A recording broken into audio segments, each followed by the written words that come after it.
నమస్తే welcome to RTV uncensored నేను ఈ రోజు ఆర్టీవీ అన్సెన్సర్డ్ కి కాంగ్రెస్ నేత అద్దంకి దయాకర్ ను వెల్కమ్ చేస్తున్నాను అద్దంకి దయాకర్ గారు వెల్కమ్ టు ఆర్టీవీ అన్సెన్సర్డ్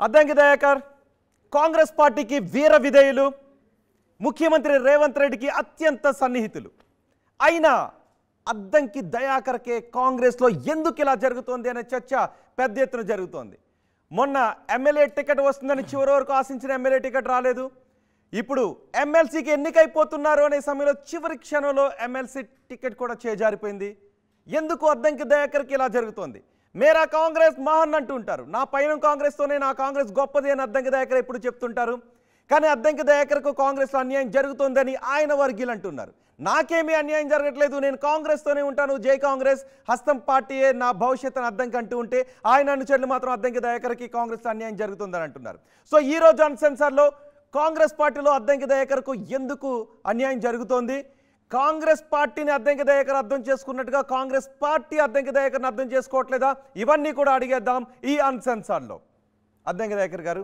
నమస్తే ఎన్నిసార్లు నమస్తే ఎన్నిసార్లు ఒకటోసారి రెండోసారి మూడోసారి నాలుగోసారి ఏంటి అద్దంకి దయాకర్కే కాంగ్రెస్ పార్టీలో ఎందుకు ఇలా జరుగుతుంది అంటే ఇంకా మంచి అవకాశం వస్తుందేమో ఆలస్యం అమృతమయ్యే అవకాశం ఉందేమో నా దృష్టిలో అదే అనుకుంటున్నాను నేను రేపటి రోజున నేను కాంగ్రెస్లో ఎదుగుతున్న నాయకుల్లో నేనే ప్రధానంగా ఉండే అవకాశం ఉంటుంది కదా so I'm waiting for that only ఒక్కసారి గుండెల మీద చెయ్యేసుకొని ఒక్కొక్కసారి కెమెరా వైపు చూస్తూ లేదంటే నా కళ్ళల్లో మళ్ళీ ఆ విషయం చెప్తారా definitely I'm going to be a big leader in Congress party నవ్వుతూ చెప్తున్నారా నవ్వుని నటిస్తూ చెప్తున్నారా నేను నటున్నే కూడా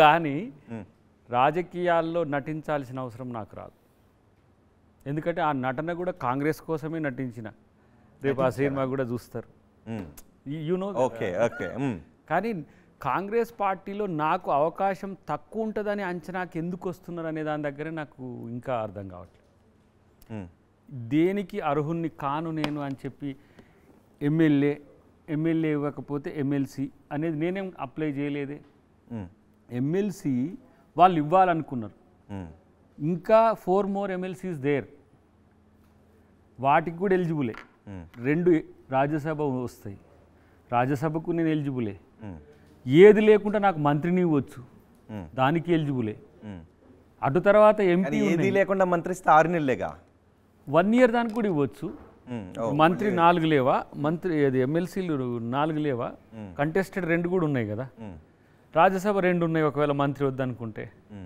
అది కాకపోతే ఇంకా నీకు ఏంటిది పీసీసీబీ కూడా ఉన్నది కదా అక్కడ పీసీసీ ఎక్స్పెక్ట్ చేస్తున్నారా అడిగితే నష్టం ఏంటి అడగొద్దా దానికి ఎలిజిబుల్ కానని నీకు అనిపిస్తుందా అనిపించట్లేదు ఇంకేంటి సో మీరు పీసీసీ అడుగుతారా దానికి ఎలిజిబుల్ మీరు పీసీసీకి ఎలిజిబుల్ అని పార్టీ కనుక అడిగితే తెలంగాణలో ఇతర కాంగ్రెస్ సీనియర్ నాయకులు అనుకుంటున్నారా ఇప్పుడు ఆర్టీవీ ముందు మనం మాట్లాడేవి రేపు నన్ను అధిష్టానం పిలిచి అడిగితే వాటి గురించి నేను చర్చ పెడతా అంటే మీ మీద కుట్ర జరుగుతోంది ఎమ్మెల్యే టికెట్ రానవట్లేదు ఎమ్మెల్సీ పదవి రానవట్లేదు అని భావిస్తున్న నేపథ్యంలో మిమ్మల్ని పీసీసీ చేయడానికి కాంగ్రెస్ సీనియర్లు అంగీకరిస్తారు ఎవరు నన్ను అడ్డుకునేది ఎవరు చెప్పు నన్ను అడ్డుకునేది కంపల్షన్ తప్పితే నన్ను అడ్డుకోగలిగిన వారు ఎవరు సో మీరు పీసీసీ కావాలని అనుకుంటే ఆ ప్రపోజల్ తీసుకువెళ్తే అడ్డుకునేవారు ఎవరు లేరు అది ఎవరు మీ అంచనాల్లో నాకు చెప్పండి XYZ అని మీరు కూడా ముందు కూడా ఉన్నారు కొంచెం అడుగుతారు మీరే చెప్పాలి మీ అనుచరులందరూ నిన్న ధర్నా చేశారు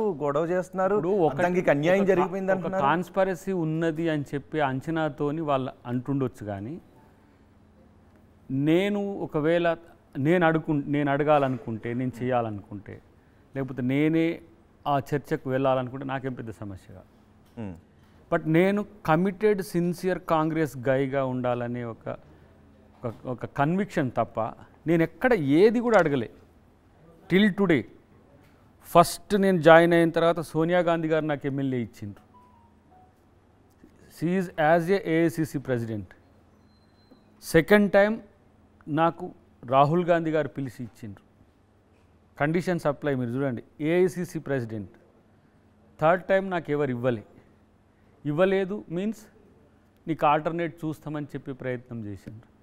ఫోర్త్ ఎమ్మెల్సీ నేను అడిగింది కాదు, వాళ్ళు ఆలోచించింది. ఇవ్వకపోతే నాకేం సమస్య లేదు. There may be a more and more chances. మీకు ఇంకా రేపు పదవుల పండోరా ఉంది. దానికి నేను ఇంకా హ్యాపీగా నన్ను ఇక్కడికే పరిమితం చేస్తారా అనే ఆలోచనతో నేనున్నా. ఎక్స్టెంట్ అయ్యింది, అది నాకేం problem.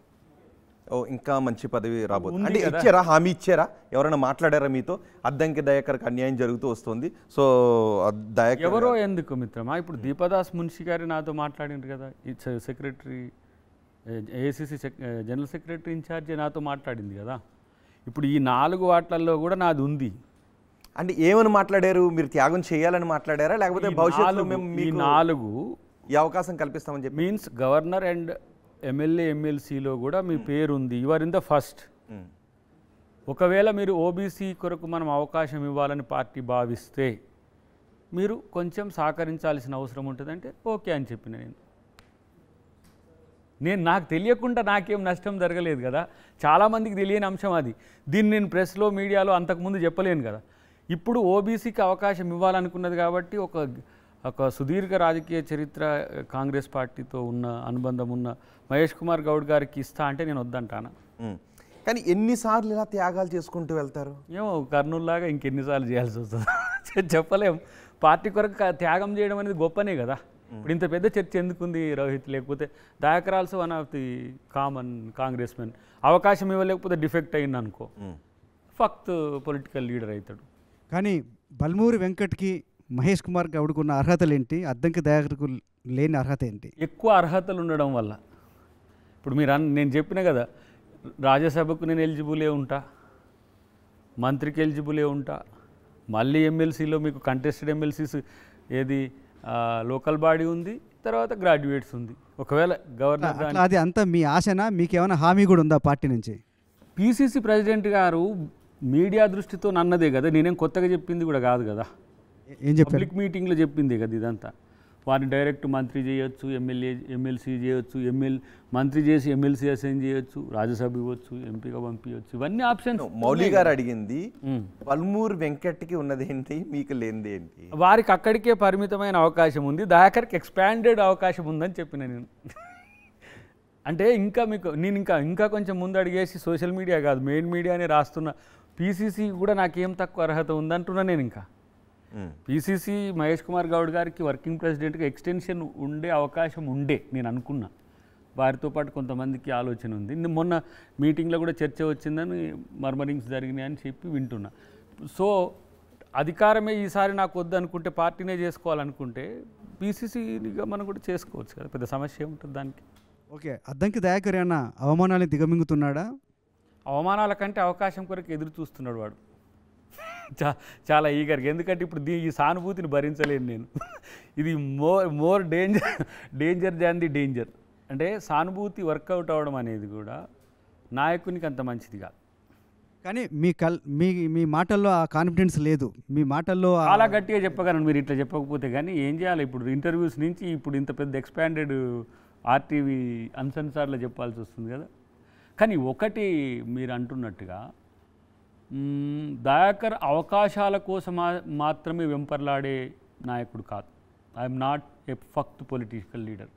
You know very much more than my Rohit. నేను రాజకీయ నాయకుడిని కాదు. Accidentally I'm in the politics.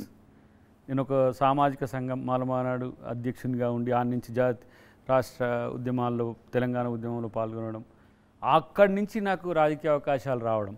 కాకపోతే నేను పూర్తి స్థాయి చంద్రముఖిగా మారలేదేమో. అంటే రాజకీయ నాయకునిగా ఎత్తుగడగా మారితే కాంగ్రెస్ నాయకులకు లక అంటే దయాకర్ నేపథ్యము ఒక ఇంటలెక్చువల్గానో లేకపోతే సామాజిక ఉద్యమకారుడిగానో తెలంగాణ ఉద్యమకారుడిగానో చాలా సోబర్గా ఉంది.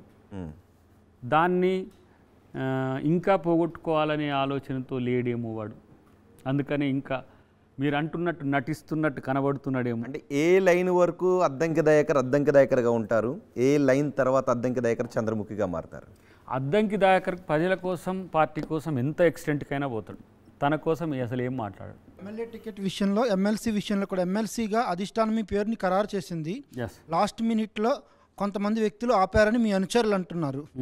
At the same time MLA MLC టికెట్ని ఇవ్వడానికి ఇష్టపడని కొంతమంది నాయకులు పీసీసీ లేదా రాజ్యసభ ఇతర పదవులు ఇవ్వడానికి వాళ్ళు అడ్డుపడరా? మంచి క్వశ్చన్. కానీ అద్దంకి దయాకర్ ఎమ్మెల్యే ఎమ్మెల్సీ అడిగిండా? ఫస్ట్ అధిష్టానం అనుకున్నది ప్రాబుల్ లిస్ట్లో 18 మంది ఉన్నారు. నాట్ ఈవెన్ 1, 2, 3, 4 కాదు, 18 మెంబర్స్లో టాప్ 1 నేను. కానీ దయాకర్ని అడ్జస్ట్ చేయొచ్చు అనే నమ్మకం ఉంది కాబట్టి అడ్జస్ట్ చేసిండ్రు. అంటే మీన్స్ మిగిలిన నాయకులు రచ్చ చేస్తారు. అద్దంకి దయాకర్ అయితే అణిగిమణిగి ఉంటాడు కాబట్టి అద్దంకి పదవి ఇవ్వకపోయినా మన పార్టీ కోసం అణిగిమణిగి ఉంటాడనే ఉద్దేశంతోనే అధిష్టానం అట్లా చేసింది. ఏమో అందుకనే కాంగ్రెస్ కర్ణ అనుకున్నారు ఏమంటున్నా కదా, చెప్పలేము. ఉందా అధిష్టానం అలా అనుకుంటుందా? అధిష్టానం నన్ను ఒకటి, I'm prince in the Congress. నేను కాంగ్రెస్ పార్టీలో ఎప్పుడు నాకు అధిష్టానం కానీ నా పార్టీ టాప్ కానీ ఎవరు కూడా నేరుగా నన్ను నీకు ఇది వద్దు నీకు ఇది చెయ్యము అనేటోళ్ళు ఎవరు ఉండరు. పైగా నేను ఇది కావాలని స్పెసిఫిక్గా కోరుకున్నది లేదు. రెండవది, దేనికైనా అవకాశం ఉన్న క్రమంలో అధికారంలోకి తెచ్చిన 10 సంవత్సరాలు ఏదో అనుభవించలేనిది అధికారంలో రాగానే 50 రోజుల కంటే ముందే నాకు అందలం కావాలని కోరుకునే తృష్ణతో లేను. భవిష్యత్తులో మంచి. కానీ నిన్న మీ అనుచరులు అంటున్నారు అద్దంకి దయాకర్కు టికెట్ రాకుండా కొంత కుట్ర జరుగుతోందని. మీరు నమ్ముతున్నారా లేదా? కుట్ర చేసుకుంటూ వాళ్ళని చేసుకోమానండి. ఎంత మేరకు ఒకవేళ చేస్తున్నారని అనుకుందాం, ఒక పాజిటివ్ మీరు అన్న దాని నుంచి పాజిటివ్ తీసుకుందాం, చేసుకోమానండి, ఏమవుతుంది? దయాకర్ని ఎంత మేరకు అడ్డుకోగలుగుతారో కూడా అది చూద్దాం.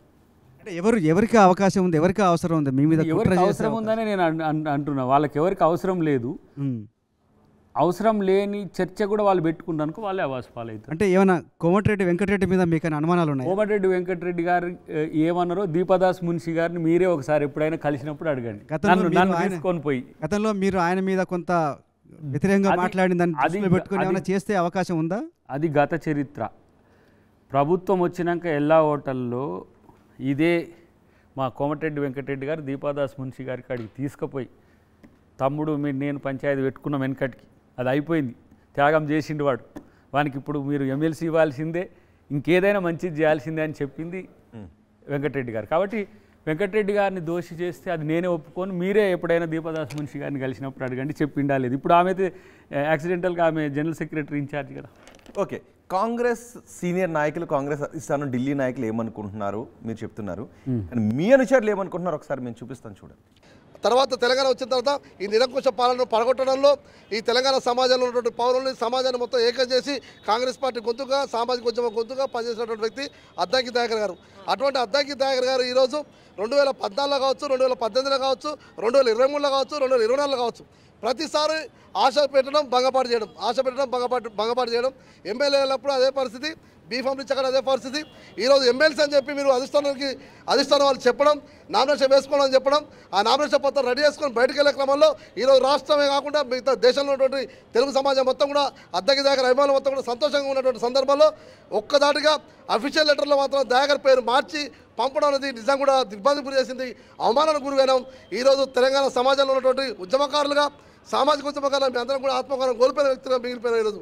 అందుకనే ప్రజాస్వామికయుతంగా మా యొక్క నిరసన తెలియదని చెప్పి అద్దంకి ఎందుకు పదే ఇట్లా జరుగుతుంది, అద్దంకిని అడ్డుకుంటున్నటువంటి శక్తులు ఎవరు, అది చెప్పాల్సిన బాధ్యత ఏఐసీసీ పెద్దలకు ఉంది. మీరు ఎవరు ఉన్నారనుకుంటున్నారు? మేము బరాబర్ అనుకుంటున్నాం. నల్గొండ పెద్దలు ఎవరైతే ఈ రాష్ట్రాన్ని సాధించాలనుకుంటారో, ఈ రాష్ట్రంలో ఈ పాలనను సక్రమంగా పోకుండా రాహుల్ గాంధీ ఏసీ ఖర్గే గారి పాదయాత్రకు రాని వ్యక్తులకు ఇలా మంత్రి పదవులు వచ్చినాయి అంటే మేమంటే అంత చులకనా? కోమటిరెడ్డి వెంకటరెడ్డి రాలేదు, ఇవాళ మంత్రి అయిండు. మా కొట్లాట, మా రక్తం దారభూషణం, మా తెలంగాణ మాలమాడు కొట్లాడితేనే ఈరోజు గవర్నమెంట్ ఫామ్ అయింది. కాబట్టి దయాకర్ 18-20 ఏళ్ళ నుంచి ఈ పార్టీకి, జేఏసీకి కట్టుబడి పనిచేస్తుంది. కాబట్టి మేము ఖచ్చితంగా అడుగుతాం. పేర్లు అంటే అన్ని రెడ్లే, జానారెడ్డి కావచ్చు, ఉత్తమ్ కుమార్ రెడ్డి కావచ్చు, కోమటిరెడ్డి రాజగోపాల్ రెడ్డి కావచ్చు, దామోదర్ రెడ్డి కావచ్చు, వీళ్ళందరూ రెడ్లే, అందరూ రెడ్లే. ఎందుకంటే ఆయన చదివిన వ్యక్తి. ఈరోజు ఆయన ఇంత పెద్దగా చెప్పారు, నేను చూడలేదు ఎప్పుడు. అంటే మీ శ్రేయోభిలాషులు చేస్తున్న ధర్నా గురించి కూడా మీకు తెలియలేదా? మీకు తెలియదు ఫాలో కాలే, నాకు పెట్టిన వీడియో వీళ్ళు పెట్టిందిగా నేను చూడలేదు. అది చేయొద్దని కూడా చెప్పిన నేను, ఎవరికి ఇట్లాంటివి చేయొద్దు, ఎందుకంటే పార్టీ వేరు బయట వేరు. ఇంకొకటి ఏంటంటే దీంట్లో వాళ్ళకుండే ఆవేదన వెనుక కారణం ఏంటంటే 20 years నుంచి దాకరణ చేస్తున్న స్ట్రగుల్కు అవకాశం వచ్చినప్పుడు ఇవ్వలేదు అనే ఒక ఆక్రందన నాకు కనపడ్డది. దాంట్లో న్యాయం ఉన్నది, కానీ నాకు న్యాయం జరగదు అనే ఉద్దేశంతో వాళ్ళు మాట్లాడినట్టుగా కనపడుతుంది. కానీ డెఫినెట్గా న్యాయం జరగబోతుంది తొందరలో. ఇంకోటి వాళ్ళు అన్నదాంట్లో నాకు ఇంకోటి అనిపించింది అంటే ఎవరెవరో వచ్చేసి మంత్రులు అయిపోయింది, బయటికి పోయి లోపలికి వచ్చి రోజు ఒక పార్టీలు ఏడవునరు ఎవరు ఆ దాంట్లో వాళ్ళ దాంట్లో కూడా మాట్లాడింది. కానీ అది దాన్ని నేను అనలేను, వాళ్ళు అనే స్వేచ్ఛ ఉంది. అంటే మీరు అనిపించారా? అదే వస్తుందని కూడా వద్దని చెప్పిన. అట్లాంటివి వస్తాయని చెప్పి ఏంది ఒకవైపు దయాకర్ రెచ్చగొట్టి ఇంకోవైపు తను మాత్రం సాధువుగా ఉండను అని చెప్పి అసలు ఆ అవసరమే లేదు. కాంగ్రెస్ పార్టీ నాకు ఎప్పటికీ నా జీవిత కాలంలో అవకాశం ఇవ్వకపోయినా కాంగ్రెస్ పార్టీతో ఉండాల్సిన అవసరం ఉంటుంది భవిష్యత్తులో. దానికి ఫిక్స్ అయి ఉన్నారా? జీవిత కాలం అవకాశం ఇవ్వకపోయినా నేను కాంగ్రెస్ పార్టీతోనే ఉంటాను అని అంటే that is the problem. Dayakar ఎప్పటికీ కాంగ్రెస్ను వదలడు అనే ఉద్దేశంతో కూడా మీరు అనుకుంటున్న ఎవరైనా ఏమంటాము సో కాల్డ్ కాన్స్పరసీస్ అని అదని ఇదని అనేది కావచ్చు. But Dayakar stick on that statement. నేను కాంగ్రెస్తోనే ఉంటా అని చెప్పిన స్టేట్మెంట్స్కు రెండు ఒక తీర్పులకు కూడా నేను అదే కట్టుబడి ఉన్నా. ఏ తీర్పులు? ఒకటి ఎమ్మెల్యే డిక్లైన్ చేసినప్పుడు నేను అట్లనే ఉన్నా, ఎమ్మెల్సీ ఇస్తా అని చెప్పి అన్నాక కూడా అట్లనే ఉన్నా. రేపు కూడా ఏమి ఇవ్వకపోతే కూడా ఇదే ఆర్టీవీ మన అన్సెన్సార్లో మళ్ళీ కూర్చుందాం. అప్పుడు రాజకీయంగా కనుమరుగైపోవాల్సిన పరిస్థితి వస్తుంది. దయాకర్ నెవర్, అది మాత్రం ఎవరి చేత కాదు. పదవి చేపట్టిన పార్టీ పదవి చేపట్టిన దయాకర్ 20 years నుంచి డియర్ 20 years నుంచి Dayakar don't have any single constitutional post whatever. I'm not even a ward member, but Dayakar still there. That is the guts of the Dayakar. Dayakar అనేది ఒక బ్రాండ్, గుర్తుపెట్టుకోండి. పార్టీకి వచ్చినప్పుడు పార్టీ దృష్టిలో ఏమైతేనో వాళ్ళ ఏమంటారు ప్రయారిటీలు ఏముంటాడు, కానీ దయాకర్ సొసైటీలో నాకంటే బెటర్. ఏంటి దయాకర్కు ఉన్న ప్రయారిటీ ఏంటి చెప్పండి? కొట్లాడతాడు జనం. మీ అనుచరులు మిమ్మల్ని మీ శ్రేయోభిలాషులు ఆవేదన చెందుతున్నారు. సో దయాకర్కి కాంగ్రెస్ పార్టీలో ఉన్న ప్రయారిటీ ఏంటని అడుగుతున్నారు వాళ్ళు. కాంగ్రెస్ పార్టీ ప్రయారిటీ రేపు ఇవ్వబోయేది మనం చూద్దాం. ఏంటి దయాకర్ ప్రయారిటీ సొసైటీలో చూడండి. దయాకర్ చెయ్యంది ఏంటి? రేదర్ దాన్ Congress party, other than Congress party. Dayakar సేవే చేయాలి అన్నా పోరాటాలే చేయాలన్నా పార్టీలోనే ఉండాల్సిన అవసరం లేదు. కాబట్టి పార్టీలో ఉండి చేస్తే నష్టం ఏంటంటే అభిమానులు కొంతమంది అంటున్నారు పార్టీలో. మేబీ అది వాళ్ళ డిమాండ్ కావచ్చు, but I need Congress party. వాళ్ళ దాంట్లో బీఆర్ఎస్ వాళ్ళు ఉన్నారు, కాంగ్రెస్ వాళ్ళు ఉన్నారు, బీజేపీ వాళ్ళు ఉన్నారు. That is the organisation. ఏమైనా వస్తున్నాయా మా పార్టీకి వచ్చేసేయండి కాంగ్రెస్? వందలే వస్తుంటాయి, చాలా మంది చేస్తుంటారు. బట్ దయాకర్ కమిట్మెంట్ వాళ్ళు శంకించలేదు. ఎవరు పిలిచారు మిమ్మల్ని? ఎవరైనా ఎవరు పిలవలేదు. ఎవరు పిలవలేదా? ఎవరు పిలవలేదు అంటున్నాయి. ఎవరు పిలవలేదు. మీరు మహా నటులు కాబట్టి కాదు, ఏ పార్టీ నన్ను పిలవలేదు. అన్ని పార్టీలు పిలిచారు. అన్ని పార్టీలు పిలుస్తారు. ప్రొడక్ట్ మంచిగా ఉంటే ఎవరైనా పర్చేజ్ చేయాలనుకుంటారు. కానీ నా product only utility for Congress party only. ఇప్పుడు ఎవరు పిలిచారు? ఎవరైనా పిలుస్తూనే ఉంటారు, ఇప్పటికి కూడా పిలుస్తున్నారా? ఇంకా పిలుస్తూనే ఉంటారు. ఓకే, దట్స్ అది ఇప్పుడు కాదు, 14 తర్వాత నుంచి కూడా, నాట్ ఈవెన్ నౌ. బట్ నాకు కాంగ్రెస్ భాష వచ్చు, కాంగ్రెస్తో రాజకీయం వచ్చు, కాంగ్రెస్తోని మాత్రమే చేయగలను. కాబట్టి ఇప్పుడు తమిళ్ పూర్తిగా వచ్చిన వాళ్ళు తెలుగు మాట్లాడాలంటే మాట్లాడలేరు. కేవలం స్పానిష్ వచ్చిన వాళ్ళు వచ్చి తెలుగు మాట్లాడమంటే మాట్లాడాలి. నాకు కాంగ్రెస్ భాష మాత్రమే తెలుసు. కానీ మాట్లాడాలనుకున్నప్పుడు నేర్చుకుని మాట్లాడతారు. సో ఇక్కడ అన్యాయం జరుగుతుంది అనుకున్నప్పుడు అవసరం రాదు, ఆలోచిస్తారు కదా. మన బీఆర్ఎస్ వాళ్ళు ఏమైనా కాల్ చేశారా మీకు? ఇప్పుడేం లేదు. మొన్న కూడా ఎప్పుడు మన దీని ఏం పేరు ఎమ్మెల్యే ఎలక్షన్స్ అప్పుడు చేశారు. బట్ నేను ఇమీడియట్గా 10 minutesలో నా వీడియో స్టార్ట్స్ ఉంటుంది కదా ఎప్పుడు కూడా. ఎప్పుడు ఏది జరిగినా 10th minute మీకు వస్తూనే ఉంటుంది. మన ఆర్టీవీ గాంధీ భవన్ రిపోర్టర్ని అడిగితే చెప్తాడు, అరే ఇక్కడ డిక్లరేషన్ తర్వాత ఎన్నో నిమిషంకు నీకు వీడియో వచ్చిందని అడిగితే చెప్తాడు.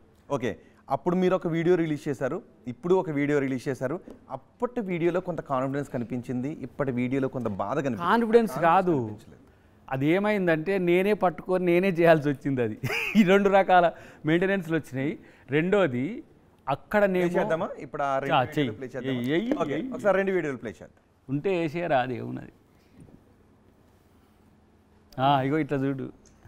ఎమ్మెల్యే ఎమ్మెల్సీ అంశంలో పార్టీ తీసుకున్న నిర్ణయం పట్ల చాలామంది నా అభిమానులకు, తర్వాత పార్టీ అభిమానులకు కొంత ఇబ్బందికరమైన పరిస్థితి వచ్చి ఉంటుంది.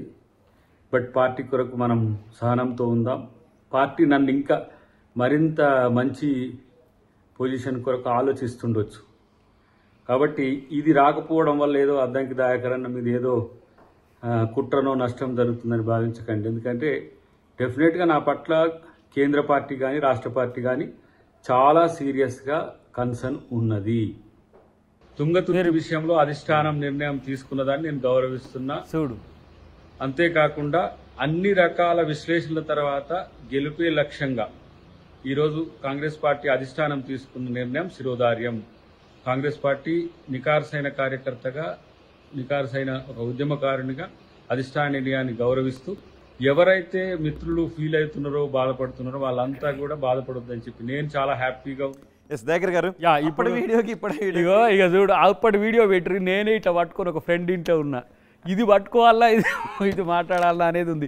ఇదేమో నేను గురించి మాట్లాడలేదు, frame alignment can depicts the video feelings గురించి మాట్లాడు కాదు. Frame alignment also. ఇప్పుడు మీరు ఇంత ఫ్రీగా ఉన్నారు కదా, నేను ఫ్రీలాన్స్గా మాట్లాడతా. ఇప్పుడు ఎట్లా నాకు ఒక విడ్త్ ఉంటుంది, నేను నా ఎక్స్ప్రెషన్ కూడా చాలా చాలా ఈజీగా వాళ్ళకు చెప్పగలుగుతా. నా కళ్ళల్లో ధైర్యమా లేకపోతే అధైర్యమా అనేది ఈజీగా పసిగట్టగలరు. కానీ ఒకవైపు సెల్ ఫోన్, ఇంకోవైపు అది మన బండ్ల గణేష్ వాళ్ళ ఇంట్లో యాక్సిడెంటల్గా అక్కడికి పోయినాం. నిన్నటి వీడియోలో మీ కళ్ళలో ఆ బాధ కనిపిస్తుంది. ఇంకా నేను నా సంతోషం గురించి చెప్తే ఇప్పుడు చెప్పలేను దాన్ని, కానీ ఎంత పెద్ద పండోరాల నన్ను పడేసిండ్రు బ్రదర్. మీరు ఎందుకు అలా ఇన్ని చెప్పినా మీకు MLC it's a 3 years bound, time bound MLC అనేది ఇప్పుడు 2027 వరకే. రేపు నాకు ఏది ఇచ్చినా, రాజ్యసభ ఇచ్చినా 6 years ఉంటుంది, ఎమ్మెల్సీ వచ్చినా 6 years ఉంటుంది, ఇంకేదొచ్చినా నన్ను అప్గ్రేడ్ చేసేది. బట్ ఏంటంటే నన్ను నా వీడియోలో నేను మాట్లాడి నా కనుసైకను కూడా కనిపెట్టే స్థితికి వచ్చింది ఇప్పుడు. అంటే నేను ఎంత సెన్సిటివ్, త్యాగం చేయాల్సి వస్తే ఏదైనా ఒక త్యాగం చేయాల్సిన పరిస్థితిని తీసుకొస్తా. I'm ready. ఏమంటారు ఏదో బ్రాండ్ ఏమో డైలాగ్ ఉండే కదా, దేనికైనా రెడీ అని. ఓకే, దేనికైనా రెడీ అన్నారు. ఎంపీ టికెట్ కూడా ఇచ్చే అవకాశం ఉందా? ఇవ్వమనండి, ఏది ఇస్తారో ఇవ్వమనండి బాస్, దేనికైనా రెడీ అంటుంటే. మీరు అడగట్లేదు, నేను దేన్ని అడగాలి? నాది only Thungathurthi is my mom. Thungathurthi అనేది నాకు అమ్మ లాంటిది. ఎందుకంటే రాజకీయంగా నన్ను నిలబెట్టింది, నేను గెలిచినా ఓడగొట్టింది తల్లి, అయినా సరే నేను ఆమెకు కట్టుబడి ఉండాలి. ఎందుకంటే నా కన్సర్న్ ఓన్లీ తుంగతుర్తి. మై అమ్మ లాంటి నియోజకవర్గం నుంచి దూరం చేశారనే బాధ ఇంత కూడా లేదా? మా పెద్ద అన్న వచ్చింది కదా, చిన్న కొడుకుని నేను. ఇప్పుడు ఏది వచ్చినా కూడా తుంగతుర్తికి నేను పాస్ చేస్తా. ఇప్పుడు తుంగతుర్తి రేపు జనరల్ అవుతుంది, అది అయినా సరే మై ప్లేస్. మీకు తుంగతుర్తి మీద అమ్మ మీద అలగలేదా? ఎందుకు అలగాలి? ఇప్పుడు మా చిన్నగాడు కూడా ఉంటాడు, వాళ్ళ అమ్మ మీద బిస్కెట్కి అయిపోతాడు, మళ్ళీ నెక్స్ట్ టైమే పోతాడు, ముద్దు పెట్టుకుంటూ కూర్చుంటాడు. సేమ్ అంతే. సచిన్ ఆఫ్ మీన్ హవర్ 1-2 hours కదా, అంతే పెద్ద సమస్య. అంటే సహజంగా నేను నటుని అన్నారు కాబట్టి మళ్ళీ అదే అడుగుతున్నాను, నటిస్తున్నారా? ఇగో ఇప్పుడు ఈ నటన చేయబట్టి వచ్చింది సమస్య, కానీ దయాకర్ లైఫ్లో నేను చెప్తున్నా ఇంతకంటే ఎక్కువ ఇష్యూస్ని కూడా ఈజీగా ట్రేస్ చేయగలడు. అంత మనోధైర్యం. ఏంటి, ఏ ఇష్యూని బాగా ట్రేస్ చేయగలరు? ఇప్పుడు 2004 నుంచి 14 వరకు, అప్ టు నేను అనుకుంటున్నా 9 నుంచి 14 వరకు తెలంగాణ ఉద్యమంలో క్రియాశీలకంగా ఉన్న మా సహచర మిత్రుడు ఎవరు అప్పుడు? కేసీఆర్. కేసీఆర్ మమ్మల్ని పిలిచి అడగలేదు, మేము కేసీఆర్ని అడగలేదు. ఆయన పార్టీలకు మేము పోవాలనుకోలేదు, ఆయన ముఖ్యమంత్రి అయినా కూడా కనీసం కలవలేదు. మాకు అవసరమే లేదు, ఎందుకంటే ఆ రాజకీయాలు మేము కోరుకోలేదు. అయినా వచ్చి నేను కాంగ్రెస్ పార్టీలో ఉన్నా, ఓడిపోయినా. ఏమైంది? ఓడిపోయిన నెక్స్ట్ డే నుంచి మీరు చూడండి నా diary, I'm in the fight only. 18 ఓడగొట్టిండ్రు, ఆగలే. ఎవరు ఓడగొట్టారు? మిషన్లు ఓడగొట్టిన ఎవరు? అధికారులా? లేకపోతే ఇప్పటికీ టిల్ టుడే కాంగ్రెస్ గెలిపించింది మిషన్లేనా? అప్పుడు అద్దంకి దయాకర్ అక్కడ ఓడగొట్టింది మిషన్లు. ఈ చర్చకు ఒక 2-3 నిమిషాలు ఇది పెడదాం. ఎట్లా? దీనికి ఆన్సర్ కావాలి. అప్పుడు అద్దంకి దయాకర్ని మిషన్లే ఓడగొడితే ఇప్పుడు కాంగ్రెస్ పార్టీని గెలిపించింది మిషన్లేనా? ఇప్పుడు ఒక మాట, 100 ఓట్లుంటే 110 ఓట్లు పడితే ఏమనుకుంటావు నువ్వు చెప్పు రోహిత్? 100 ఓట్లుంటే 110 ఓట్లు పడ్డాయి అనుకో, ఏమనుకుంటావు? అది మిషన్లా మనుషులా? ఎవరు వేసిండ్రు మీరే చెప్పాలి.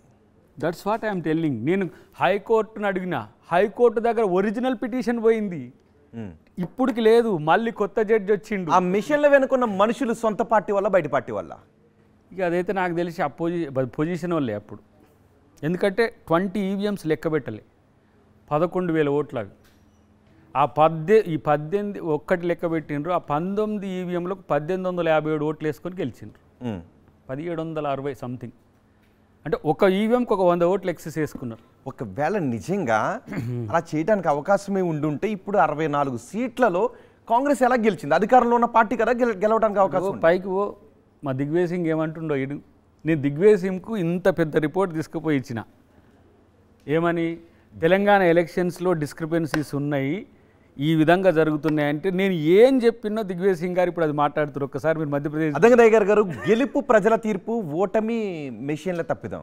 నేను ఆ కాంట్రాక్ట్ వెళ్ళేదానికంటే నాది నువ్వు సమాధానం నేను అందుకే అడుగుతున్నాను 100 ఓట్లకు పొడుస్తున్నది ఎవరు? నేనేమంటారు 100 ఓట్లకు 110 ఓట్లు పడడాన్ని ఎలక్షన్ కమిషన్ ఆఫ్ ఇండియా ఏం చెప్తుంది నాకు సమాధానం? మీరు కూడా కాదు, కోర్టుకు పోయినా కోర్టు కూడా నా పిటిషన్ పోయింది, ఒరిజినల్ పిటిషన్కు వాళ్ళు జడ్జిమెంట్ ఇవ్వరు.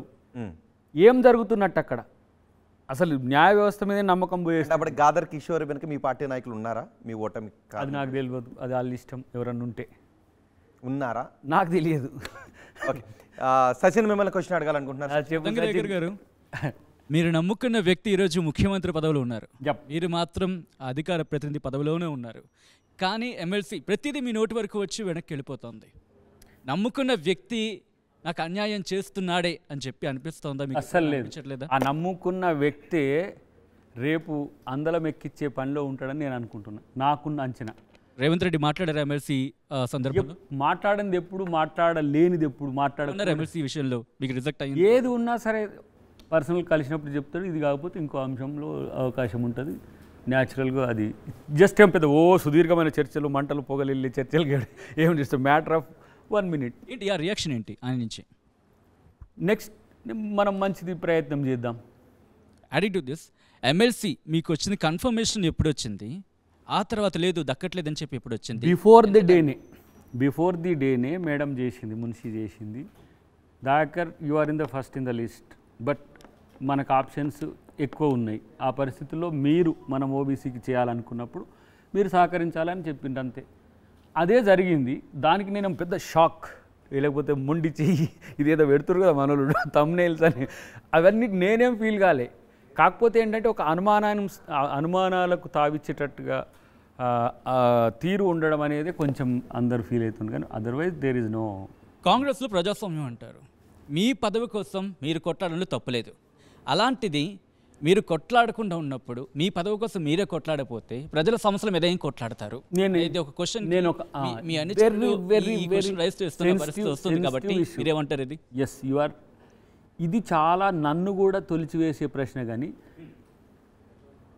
నేను దేనికోసం కాంగ్రెస్ పార్టీకి వచ్చినా నేను ప్రశ్న వేసుకుంటున్నా. మొదలు 2014లో దేని కొరకు కాంగ్రెస్ పార్టీకి వచ్చినా, నేను పోయినప్పుడు సోనియా గాంధీ గారు పిలిచినప్పుడు నేను మీకు మంచి అవకాశం ఇస్తే మీరు పార్టీకి రమ్మని ఇన్వైట్ చేసింది. అందరం జేఏసీ కోదండరామ్ గారితో మేము అందరం కలిసినప్పుడు, ఎస్ యంగ్ ఏజ్లో ఉన్న బాబు నువ్వు ప్లీజ్ బీ విత్ మీ అన్నది పోయినా ఉన్నా.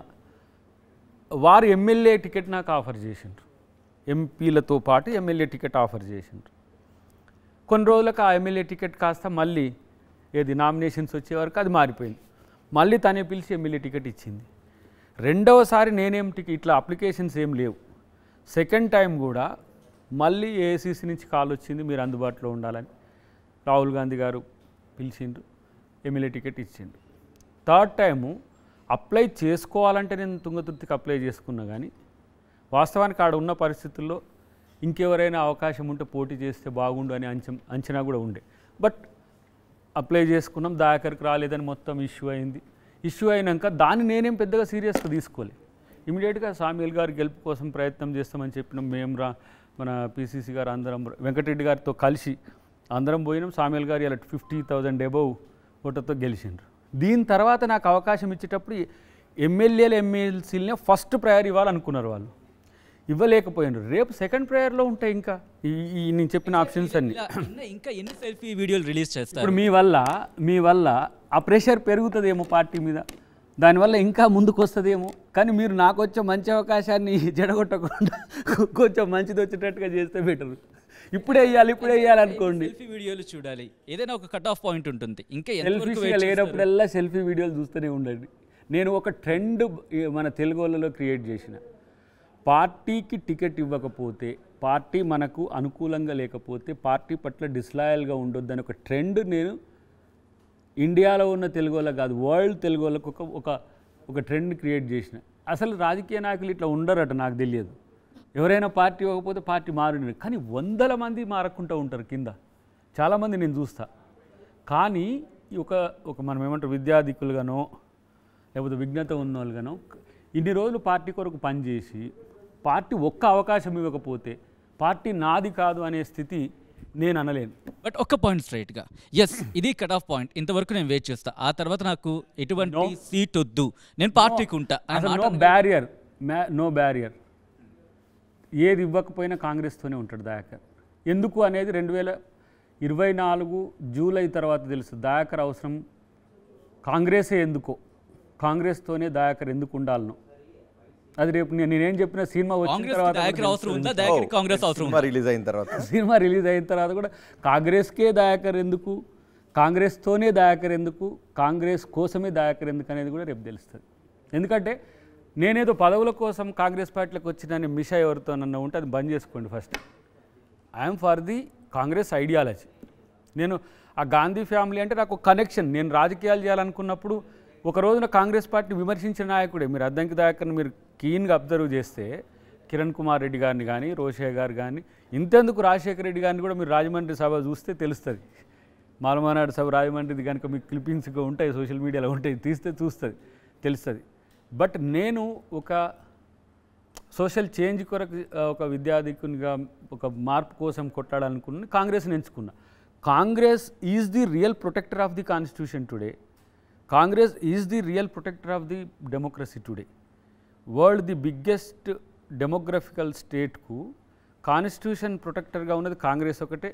కాంగ్రెస్లో గాంధీ ఫ్యామిలీని వాళ్ళు త్యాగాలు చేస్తూ దాన్ని కాపాడుతున్నారు. కాబట్టి నేను వాళ్ళకు ఒక త్యాగాలు చేయాలని అనుకుంటున్నారా? కాపీ అనుకోరా, జస్ట్ లైక్ గారు మీకు అర్థమవుతుందా? మీ అభిమానులు, మీ అనుచరులు, మీ ఫ్యామిలీ మెంబర్స్ వాళ్ళు ఏం కోరుకుంటున్నారు మీకు అర్థమవుతుంది? నా ఫ్యామిలీ మెంబర్స్ అయితే నేను మా ఆవిడని చేసుకుంటున్నప్పుడు నా అగ్రిమెంట్ అయితే నేను అవాయిడ్ కాలే. ఆమె కుటుంబం కొరకు, నేను సమాజం కొరకు. సో మేమేం ఎక్స్పెక్ట్ చేయలే. కానీ మీ ఫ్యామిలీ మెంబర్స్ లేకపోతే మీ అనుచరులు అనుకుంటారు కదా పార్టీ కోసం వాళ్ళకి కావాల్సిన విద్య ఇస్తున్నా, వాళ్ళకి కావాల్సిన ఇప్పుడు ఒక సగటు కుటుంబం, సామాన్య కుటుంబం ఏ లగ్జరీస్ ఉండాలని అవి ఇస్తున్నా. ఇక్కడ నేను కూడా బయట దేశాలని నా బిడ్డని చదివిస్తున్నా, మా పిల్లలకు మంచి చదివిస్తున్నా. మీరులో సహజంగా నటుడు ఉన్నాడు కాబట్టి బాధను కూడా మీరు బయట పెట్టకుండా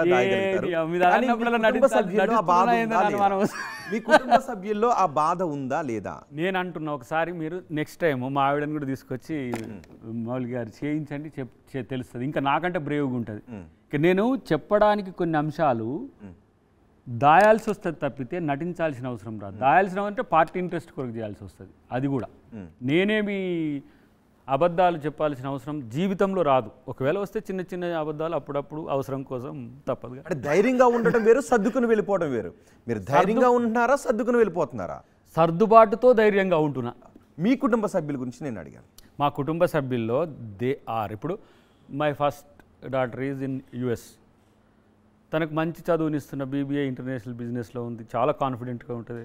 నా రాజకీయ కెరీర్ గురించి ఏ రోజు కూడా మా డాడీ ఏమవుతుంది అనేది కూడా ఆలోచించదు. ఎందుకు డాడీ ఈ పార్టీలో మనకి ఏం రావట్లేదు, అసలు పట్టించుకోదు. ఆయన థ్రైవ్స్ ఆయనకు ఉంటాయి, ఆయనది ఏంటో అని నా కళ్ళ ముందే పుట్టింది, అది నన్నే తిట్టేసుకుంటూ వెళ్ళిపోతుంది. ఎందుకంటే దాని లైఫ్ ఈజ్ డిఫరెంట్. ఎందుకు తిట్టుకోవాల్సి వస్తుంది మిమ్మల్ని? అంటే ఆయన రాజకీయాలు అవసరం ఏముంది, ఇంకా లావిష్గా బతకొచ్చు, చాలా మంచిగా ఉండొచ్చు. ఈ కష్టం ఏదో ఒక ప్రొఫెసర్ అయితే అవుతుండొచ్చు, లేకపోతే ఒక సాఫ్ట్వేర్ ఇంజనీర్ అయితే అవుతుండొచ్చు. ఈయన రాజకీయాలకి నేను అడిగిన పాయింట్ అంటే మీరు ఎంత కష్టపడుతున్నా మీకు ప్రతిఫలం రావట్లేదు అనే అది కాదు. అక్కడ రాజకీయాలు అనేవి కష్టంగా ఉంటాయని దాని ఉద్దేశం. మీరేమో పదవులు రాకపోవడం వల్ల అని అనుకుంటున్నారు. పాలిటిక్స్ అంటే ఇప్పుడు చూడు, నేను ఒక జోక్ చెప్తాను, నవ్వద్దు మీరందరూ. మా చిన్నుగాడు పుట్టిన టైంలో 3 o'clock 4 o'clock వస్తుంటే నేను వాడు భయపడుతుంటే లేచి ఎవరు వచ్చిరు దొంగ అని. అంటే ఏంది, నా లైఫ్ అంత సీరియస్గా ఉండేది. ఎప్పుడు పొద్దుగాల 7-8 గంటలకు పోతే రాత్రి కూడా కాదు 4 o'clock, ఒక్కొక్క రోజు 3-4 days కూడా అట్లా ఉండాల్సి వచ్చేది. అంటే ఎందుకు ఈయన ఇంత కష్టం ఎంచుకుంటుండ అనేది అంటుండేది. ఆ టైంలో థ్రెట్ ఎక్కడిది, మూమెంట్లో పోయినామంటే మంచిర్యాలో, ఆదిలాబాదో లేకపోతే చెన్నూరో పోయినాం అనుకోండి, ఆ రోజు ఇంకా ఎప్పట్లో ఇంత ఫాస్టర్ రోడ్స్ ఎక్కడి, అప్పుడప్పుడు బస్సులో పోయిన చరిత్ర కూడా ఉన్నది. అంటే ఈ అబ్బాయి చిన్నోడు పక్కన ఉన్నప్పుడు ఉలిక్కిబడి ఎందుకంటే ఎవరో కొత్త వ్యక్తి వచ్చిండు ఏంటి అని భయం ఉండేది కాదు. అంటే ఎవరు వచ్చిండ్రు అంటే వాళ్ళకి తండ్రి అనే దాన్ని కూడా అంత మేము కుటుంబంతో లేకపోతే ఏమంటాము సహజంగా ఇప్పుడు ఫ్యామిలీస్ ఉండేటట్టు కాదు. నా మూమెంట్ అంతా కూడా అంత సీరియస్గా ఉండేది. అంటే ఇంత మిజరబుల్ లైఫ్ ఎందుకు ఉంచుకుంటాడు అనుకునేది. బట్ ఇప్పుడు ఇది నేను ఎంత హ్యాపీగా ఉన్న లైఫ్ ఇది. పాలిటిక్స్కి వచ్చిన తర్వాత నాకు ఏముంది, ఎక్కువ శాతం టీవీలు తప్పితే, ఎక్కువ శాతము చాలా ప్రోగ్రెసివ్గా ఉండడం తప్పితే అంత అప్పుడున్న కష్టాలు లేవు. పోతే అడవిలోకి పోతుంటే, వరంగల్ అడవుల్లోకి పోతుంటే అంటే ఏంది తుపాకుల కొరకు కాదు నాయన, మూమెంటం కొరకే. ఆ రోజుల్లో కొంత ఈ సోషల్ మూమెంట్స్ ఎక్కువ ఉండేది కాబట్టి అట్లా ఇబ్బంది పడుతుండేది. ఇప్పుడు వాళ్ళకి అది ఎందుకు ఇంత రిస్క్ ఎందుకు? అడవిలోకి వెళ్ళి ఏం చేశారని అడగాలని ఉంది. ఒకసారి దివ్య క్వశ్చన్ అడిగిన తర్వాత అడుగుతా. చెప్పమ్మా దివ్య. అంటే మీరు పదే అంటున్నారు నెక్స్ట్ ఎమ్మెల్సీ కాకపోతే ఇంకేదో మంచి పదవి నాకు వస్తుంది అని అంటున్నారు. ఒక సభలో రేవంత్ రెడ్డి గారు ఒక మాట అన్నారు, నేను ఎవరికి నా జీవితంలో క్షమాపణ అనేది చెప్పలేదు, ఫస్ట్ టైం దయాకర్కి చెప్తున్నాను ఎందుకంటే నేను ఎమ్మెల్యే టికెట్ ఇప్పించుకోలేకపోయాను అని అంటున్నారు. అంటే మీ వెనకాల స్ట్రాంగ్గా పిల్లర్గా నుంచున్నారా రేవంత్ రెడ్డి గారు? అదేనా మీ ఓపికకి?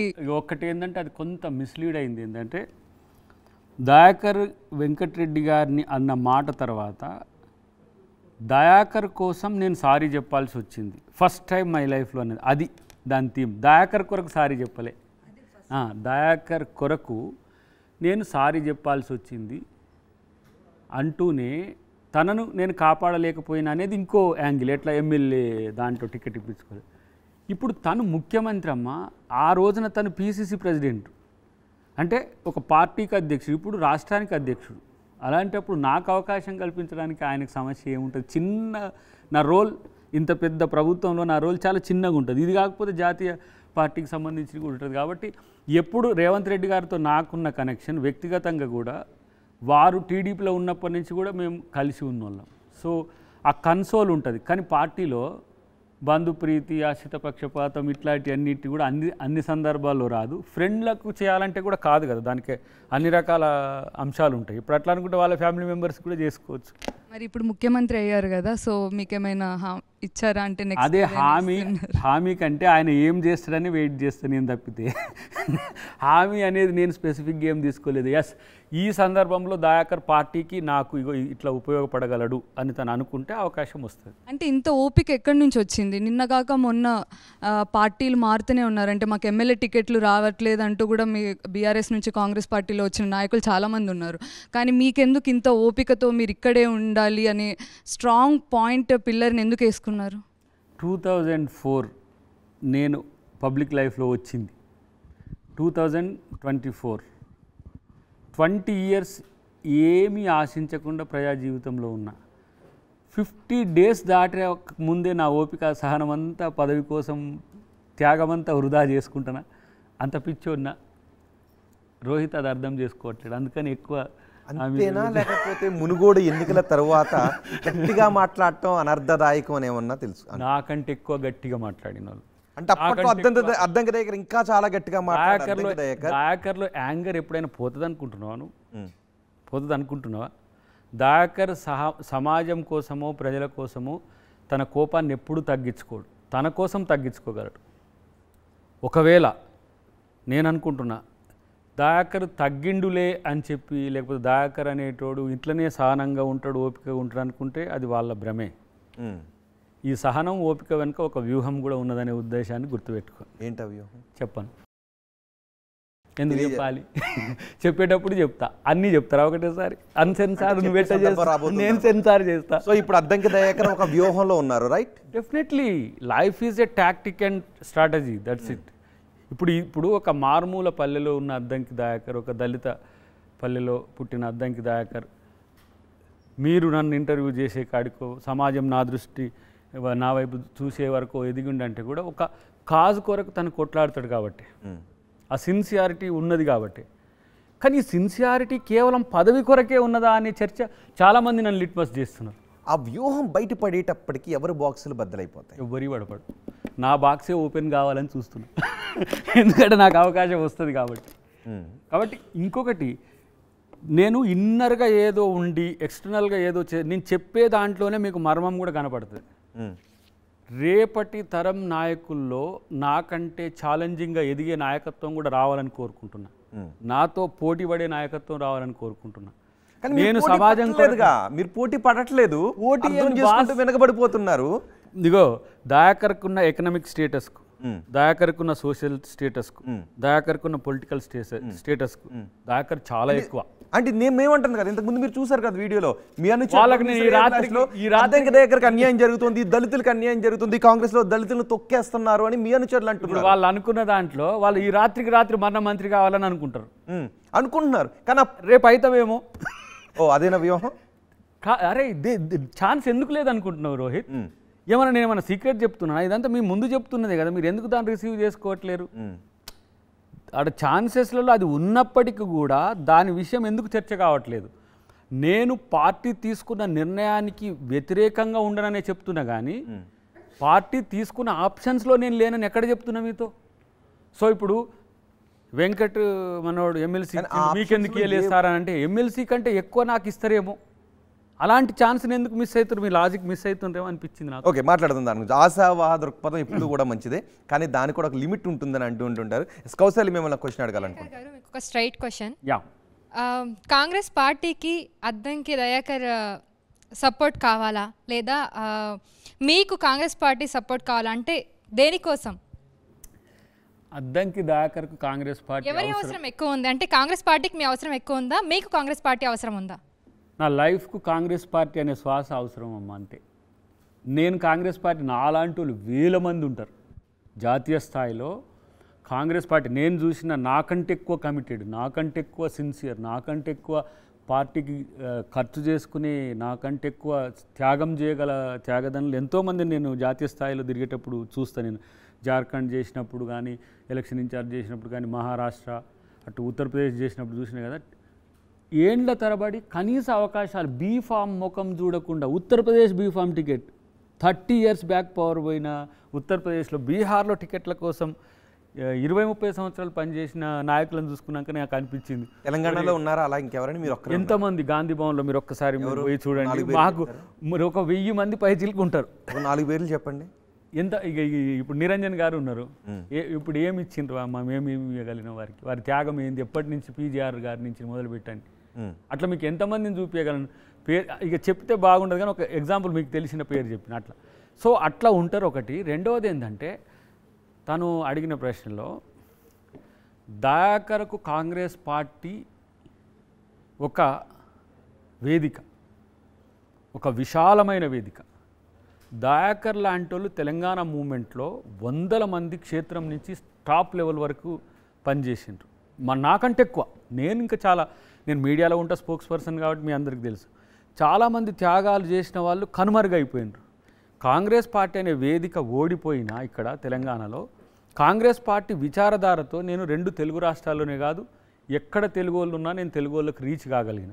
సో కాంగ్రెస్ పార్టీ నాకు ఇచ్చిన అవకాశం. అదే ఆ వేదికలో, ఆ వేదిక పైన అద్దంకి దయాకర్ ఉంటాడా, గ్యాలరీలో ఉండిపోతారా అనేటటువంటి ఒక భయం, ఒక అనుమానం కనిపిస్తుంది వాళ్ళు. ఇప్పుడు దయాకర్ను మీరు యొక్క కాంగ్రెస్ యోధుని లెక్క చూడండి. అంటే జీవితకాలం ఇంకా అలానే ఉంటారా, లేకపోతే యోధులకు రాజ్యం రాదా అమ్మాయి? ఎప్పుడు యోధులు అంటే 20 ఏళ్ళుగా మీరు పోరాటం చేస్తూనే ఉన్నారు. అంటే జస్ట్ 6 months అలా ఒక 1 yearలో వచ్చిన అసలు సమస్య ఏమైందంటే, ఆ ఎమ్మెల్యే టికెట్ వస్తే ఈ పంచాయతీ ఉండకపోవు. అసలు 50 రోజులు బాధ ఉంది కదా. నేనేంది ఎమ్మెల్సీ ఎంపీ ఇట్లా ఉండకపోవు. ఆ ఎమ్మెల్యే టికెట్ రాకపోవడం వల్ల త్యాగి లిస్టులు వెళ్ళిపోయినా, త్యాగి అని కొట్టాను తెలుగు.com త్యాగి అద్దెకి దగ్గర అయిపోయిండు. ఇక్కడ సమస్య వచ్చింది. 50 రోజులే ప్రభుత్వం కుదురుకోలేదు, అవకాశాలు ఇంకా ఇవ్వడానికి ఏమి ఇంకా వెసులుబాటే రాలే. ఇప్పటికి దావోస్కు వారిపోయిండ్రు, ఇవన్నీ ఉన్నాయి. ఇంకొక ప్రచారం కూడా జరుగుతుంది, కాబోయే పిసిసి అధ్యక్షుడిగా దయాకర్ అని చెప్పి. సో అది ఉంటే కావచ్చు అంటారా? ఉంటే సంతోషం, అంతకంటే అదృష్టమే లేదు. చూసినావు ఎట్లా ఆఫర్స్ వస్తున్నావు, నేను చెప్పుడు కాదు. ఉంటే నువ్వు సిన్సియర్గా పనిచేస్తే, ఇప్పుడు ఏది లేకుండా కూడా ఇక్కడి వరకు నేను వచ్చినని చెప్పి ప్రౌడ్గా చెప్పి ఈ వార్త వచ్చిందా? అంటే అదే దాంట్లో చర్చ జరిగిందని ఏదో మీడియా సంస్థలు మర్మరింగ్సే, అవన్నీ అఫీషియల్ నోట్స్లో ఉన్నాయో లేదో తెలియదు. వన్స్ వాళ్ళు నాకు చెప్పిన తర్వాత నేను గాంధీ భవన్ సైడ్ పోయి కూడా ఏదో పైరవీలకు కదా చెప్తారు కదా, నాకు ఇవ్వండి ప్లీజ్, నాకు ఇవ్వండి ప్లీజ్, ఇట్లాంటివి కూడా నేనేం చేయనమ్మా. ఎప్పుడు కూడా చేయలేదు. సో సెల్ఫ్లెస్గా మీరు పార్టీ కోసమే పనిచేస్తున్నారన్నమాట. అందుకోసమే సమస్య అయింది ఇప్పుడు. అంత మమకారం కాంగ్రెస్ పార్టీ మీద ఎందుకు? అది రేపు దేశానికి చేయబోయిన సేవను చూసినాక పెద్దమ్మ లెక్క కనపడ్డది. నేను ఎక్కువ సర్వీస్ చేయాలనే ఆలోచనతోనే ఉన్నా. రైట్, మౌలి గారు ఇంకో క్వశ్చన్ అడగాలనుకుంటున్నాను. నిన్న ఒక మంత్రి కోమటిరెడ్డి వెంకటరెడ్డి గత ప్రభుత్వం బీఆర్ఎస్ ప్రభుత్వంలో జరిగిన నిర్మాణాల మీద తవ్వకాలు జరపండి, అవినీతి జరిగిందా అంటున్నారు. ఏంటి, ఏమైనా గత ప్రభుత్వం మీద కక్ష సాధింపు అయినా జరగబోతుందా? తప్పు చేస్తే శిక్ష తప్పదు కదా. తప్పు చేయకపోతే వాళ్ళకి పూలదాన్ని తెచ్చేద్దాం మనమే, కొత్తది ఒకటి కొనుక్కొని ప్రభుత్వం పైసలతో కాకుండా. కానీ తప్పులు చేసి తప్పించుకుంటామంటే మాత్రం అది తప్పు. అది వెంకటరెడ్డి గారు చెప్పినా ఇప్పుడు రేపు కాళేశ్వరం అవినీతి ఉన్నది, మిషన్ భగీరథ కాకతీయలో జరిగిన అవినీతి ఉన్నది, ధరణిలో జరిగిన అవినీతి ఉన్నది. దాన్ని కక్కిస్తామని మా రాహుల్ గాంధీ గారు రేవంత్ రెడ్డి గారే చెప్పిండ్రు కదా. అలాంటప్పుడు ఎందుకు వదిలేస్తాం? ఓకే, ఈ కాళేశ్వరం అవినీతి మీద ఆ విచారణ కేవలం మేడిగడ్డకే పరిమితం అవుతుందా? మొత్తం కాళేశ్వరం ప్రాజెక్టు మీద ఇప్పుడు మల్లన సాగర్ నుంచి మొదలు పెడితే ల్యాండ్ ఎక్విజిషన్ కూడా ఒక కాన్స్పిరసీతో జరిగింది. ఇంతెందుకు ఇప్పుడు ఈ సొందిల్లా, అన్నారం, మేడిగడ్డ బ్యారేజెస్లో 2 బ్యారేజెస్ ఎందుకు కుంగిపోయినాయి? మూడవది కన్నెపల్లి పంపు హౌజు క్రస్ట్ లెవెల్ కంటే పైన కాకుండా ఎందుకు వరద తాకిడి ప్రాంతంలో కట్టాల్సి వచ్చింది? మరి ఇంటర్నేషనల్ ఇంటలెక్చువల్స్తో కట్టిన ప్రాజెక్ట్ అది కాస్త ఎందుకు ఇంత అవినీతి అక్రమాలతో ఉన్నదనే దాని మీద కూడా చర్చ ఉంది. ఓకే, కాంగ్రెస్ ప్రభుత్వం గ్యారంటీల అమల్లో 6 గ్యారంటీల అమల్లో విఫలం అవుతుంది. 6 నెలల్లో ప్రజలు తిరగబడతారని చెప్పి నాకు కేటీఆర్ అంటున్నాడు. అట్లాంటి భయం మీకు ఏమైనా ఉందా? అంటే ప్రజలు తిరగబడతారనే భయం మీకు ఏమైనా ఉందా? కొంచెం స్లోగా ఉండమనండి. 100 రోజులు కాలేదు, ధర దూకుడు పెంచింది. కానీ ఆ కేటీఆర్ టీమే కొంచెం ఎగిసి పడుతున్నది. కానీ ఇంకా మీరు చెప్పండి పెద్దలుగా, మీరు ఏ పథకాలు అమలు కావాలి? రైతు భరోసా, మహాలక్ష్మి అనేవి తప్ప 200 యూనిట్లు అనేవి యాజ్ యూజువల్గా బడ్జెట్లో పెట్టేస్తాం, అయిపోతుంది. ఫ్రీ బస్ నుంచి మొదలు పెడితే ఇంకోటి ఏంది, విద్యార్థులకు 5 లక్షల వరకు ఏంది కోచింగ్ సెంటర్లకు సంబంధించింది. అది కూడా న్యూ బడ్జెట్ అంటే మీన్స్గా ఎంత 15-20 రోజులే ఉన్నది. ఇంకా లేనిది కొత్తది ఏంటంటే మహిళలకు మహాలక్ష్మి పథకం కింద 10 లక్షలు ఒకటి, అభయాస్తం కింద చేయాల్సింది ఒకటి, అది కూడా అభయాస్తం కూడా ఉన్నది. ఆర్థిక అంశాలు ఏం లేవు ఏది వీటిలలో. ఇప్పుడు ఆ 6 అంశాలు ఫెయిల్ అవుతుందని చెప్పి వాళ్ళు ప్రచారం చేయడంలో ప్రజలు ఏం పెద్దగా పట్టించుకోవట్లేరు. కానీ రైతు బంధుగా ఉన్న రైతు భరోసా విషయంలో మాత్రం చర్చ ఉంది. అది ఆల్మోస్ట్ ఆల్ కంప్లీట్ అవుతుంది. కానీ రైతు బంధు విషయంలో మా ప్రభుత్వం రాగానే మీకు కొత్తగా 15,000 ఇస్తామని చెప్పిన మాట నిజం కదా? ఆ డబ్బులు ఇవ్వటంలో మరి మనం విఫలం అయ్యారా లేదా? మనం ఇప్పుడు ఫిల్మ్ సిటీలకు, ఫామ్ ల్యాండ్స్కు, వెంచర్స్కి ఇవ్వలేము కదా. ఇప్పుడు వాళ్ళేమో 1800 కోట్లు వాటికే ఇచ్చిండ్రు. వాటిని తీసివేయాలి. 5 ఎకర్సో 10 ఎకర్సో మనం రిస్ట్రిక్షన్స్ పెట్టుకోవాలి. అది కూడా అసలు శాసనసభలో చర్చించమని ఒకరోజు నేను ముఖ్యమంత్రి గారిని చెప్పిన.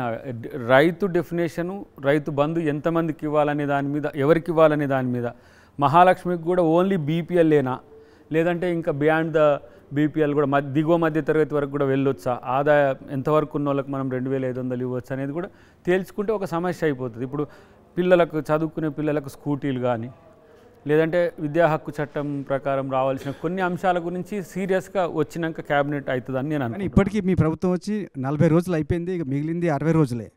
మీరు నమ్ముతున్నారా? చాలా పెద్ద టైం, కాన్ఫిడెన్స్ ఉందా అమలు చేస్తామని? చాలా పెద్ద టైం అండి అది. 40 డేస్లో ఇంత చేయగలిగినాం.